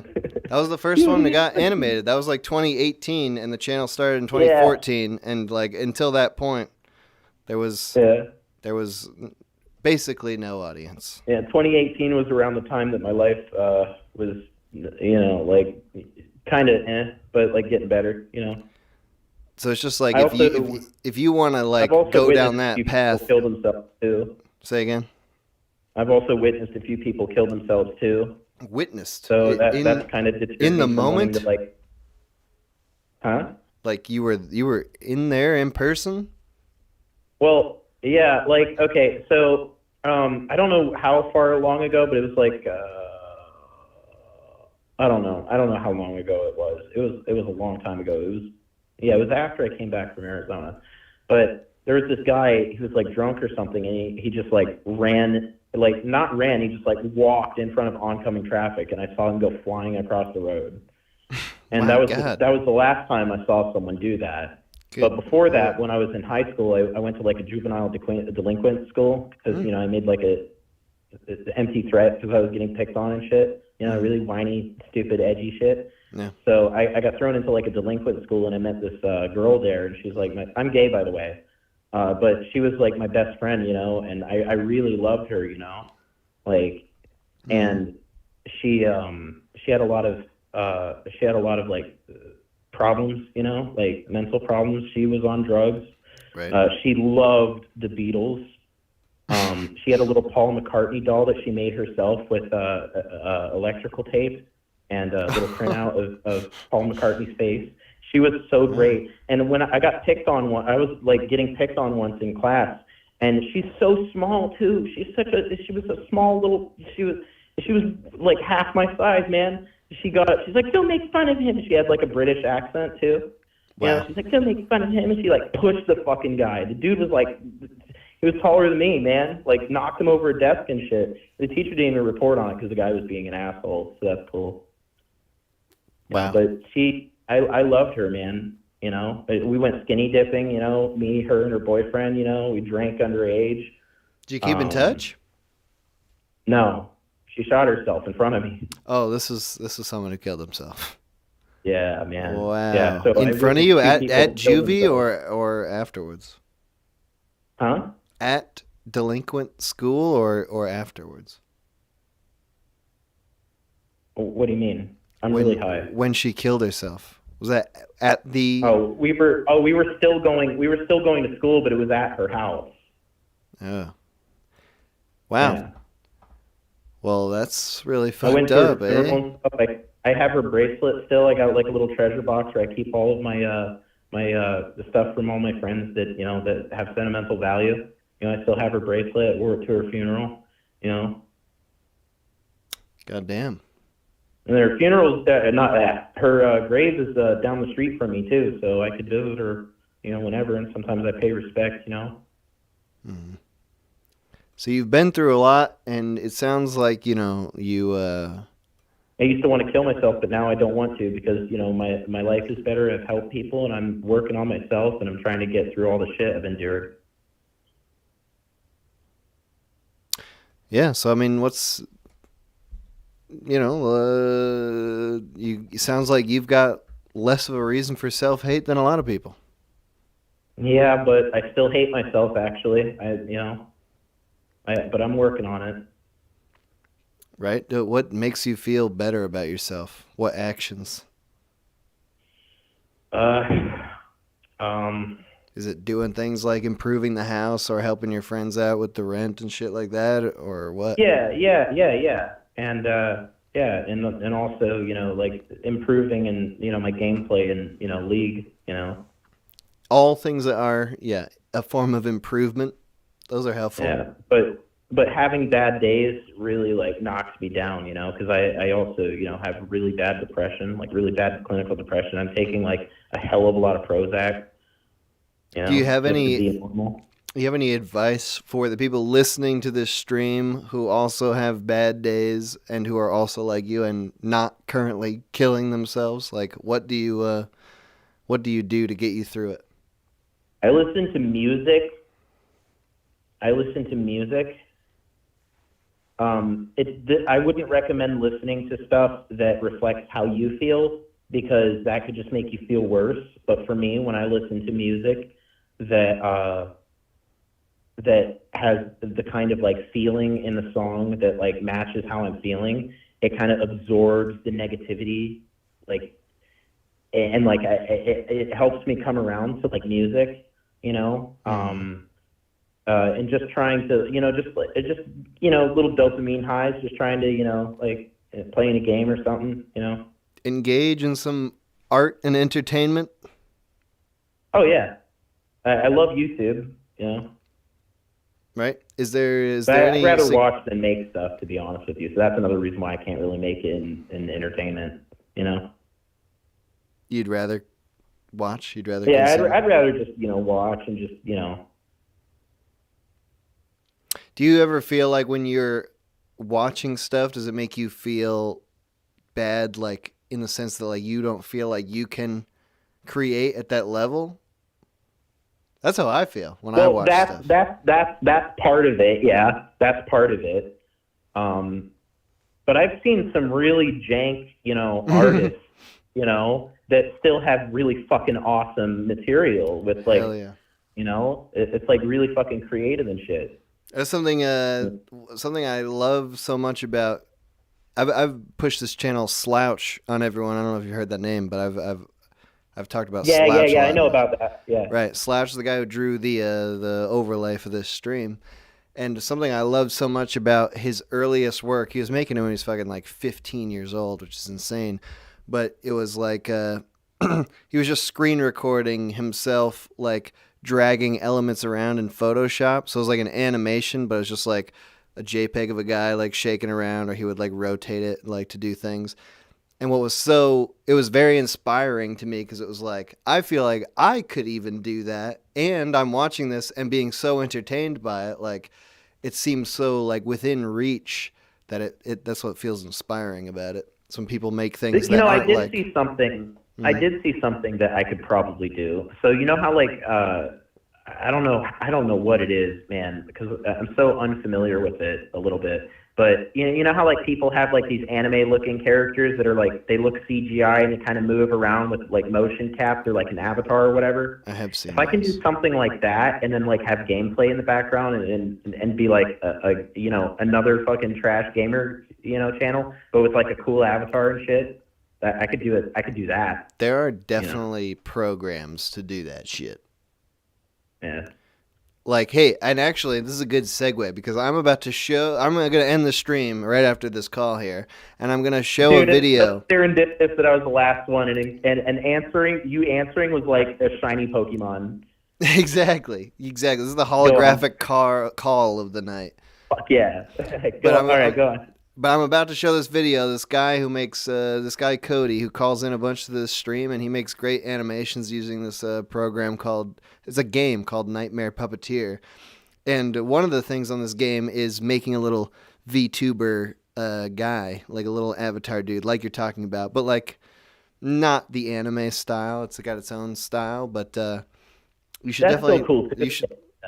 Yeah. When you watch this video, it's going to come up in a minute. You should check it out. If that style looks appealing to you, you should download this program, and bada bing, bada boom, you're set. Yeah. Well, yeah. So after I hang up, though, I'm going to continue watching your stream, because I got it on pause down here because I'm talking to you on my iPhone. Right. So like I'm just gonna continue watching it and shit, you know, like, and then at the end, yeah, I'll do that. Yeah, totally. Dude, yeah, it's about to happen because I'm about to hang up on you. All right, man. Take it. It was good. Yeah, it was good talk. It's good talking to you, man. Thanks for calling in. Yeah. All right, have a good one. Bye. All right, like I just said, that's that. That's gonna be the stream for today. Thank you everyone for calling in.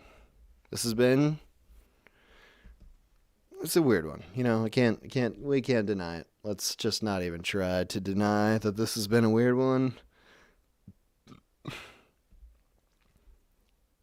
Yeah, I still didn't think of any final thoughts about the things that occurred during the stream, but whatever. We had a good time. I assume I had a good time, even though it was weird. I had a good time. You know, I like talking to you people.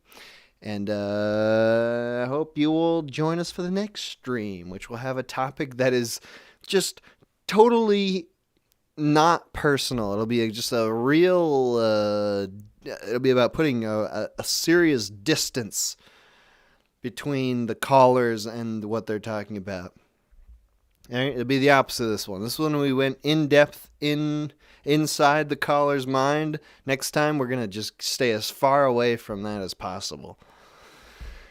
Anyway, like I said, I want to show a little, before we end for real, this guy Cody, One Card Pony, he calls in as Cody, but his YouTube name is One Card Pony, makes a lot of great videos, animations, of other people's shit and also of my shit. Luckily for all of us, he's made a lot of TMH stuff, or videos based on TMH stuff, using this great game called Nightmare Puppeteer. And I'm going to show you one of those to end the stream, and then there'll be a couple songs, but this is it, you know? This is the end of the stream. So thank you for listening. All the music from the stream has been from SlowBro. The link to their SoundCloud is in the description of this video. I'm going to update the description of this video to put a link to Cody's channel in there as well, because it's actually not in there right now. So when you refresh the stream in a few minutes, you'll be able to find the man who made this video that I'm about to show you. But anyway, thank you everyone for joining us. Thanks for everyone for calling in. Good to hear from you. And be seeing you soon. Next week? I don't know. 2 weeks from now? In that area. We'll see. All right. Bye-bye.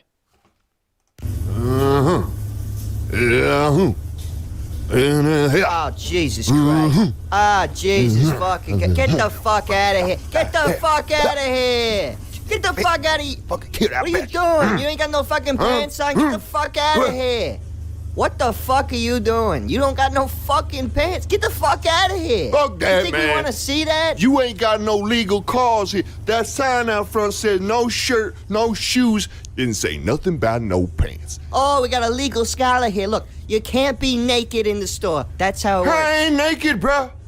I ain't naked. Look at that. Look at that. Panties, Look at great. that. You got panties on. I'm so happy. Congratulations. Get the fuck out of here. Get the fuck out of here. What the fuck am I even talking to you Oh, for? Get the yeah, fuck it's out. all up. I ain't got. Oh, I can't be in the store. I can't be in the store. Yeah, it makes a lot of sense. That makes a lot of sense. Yo, I'm gonna fucking find you on Facebook, bro. I'm gonna report you to Marcus Zuckerfrog.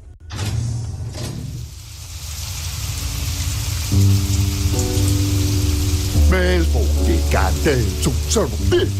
Fuck goddamn shit, motherfucker. Oh my god. Fuck you. Oh my god. Fuck you. That man has no pants. Fuck you. Oh, fuck off. Fuck off. You freaking fuck you. Fuck you. No. Fuck you. Hey!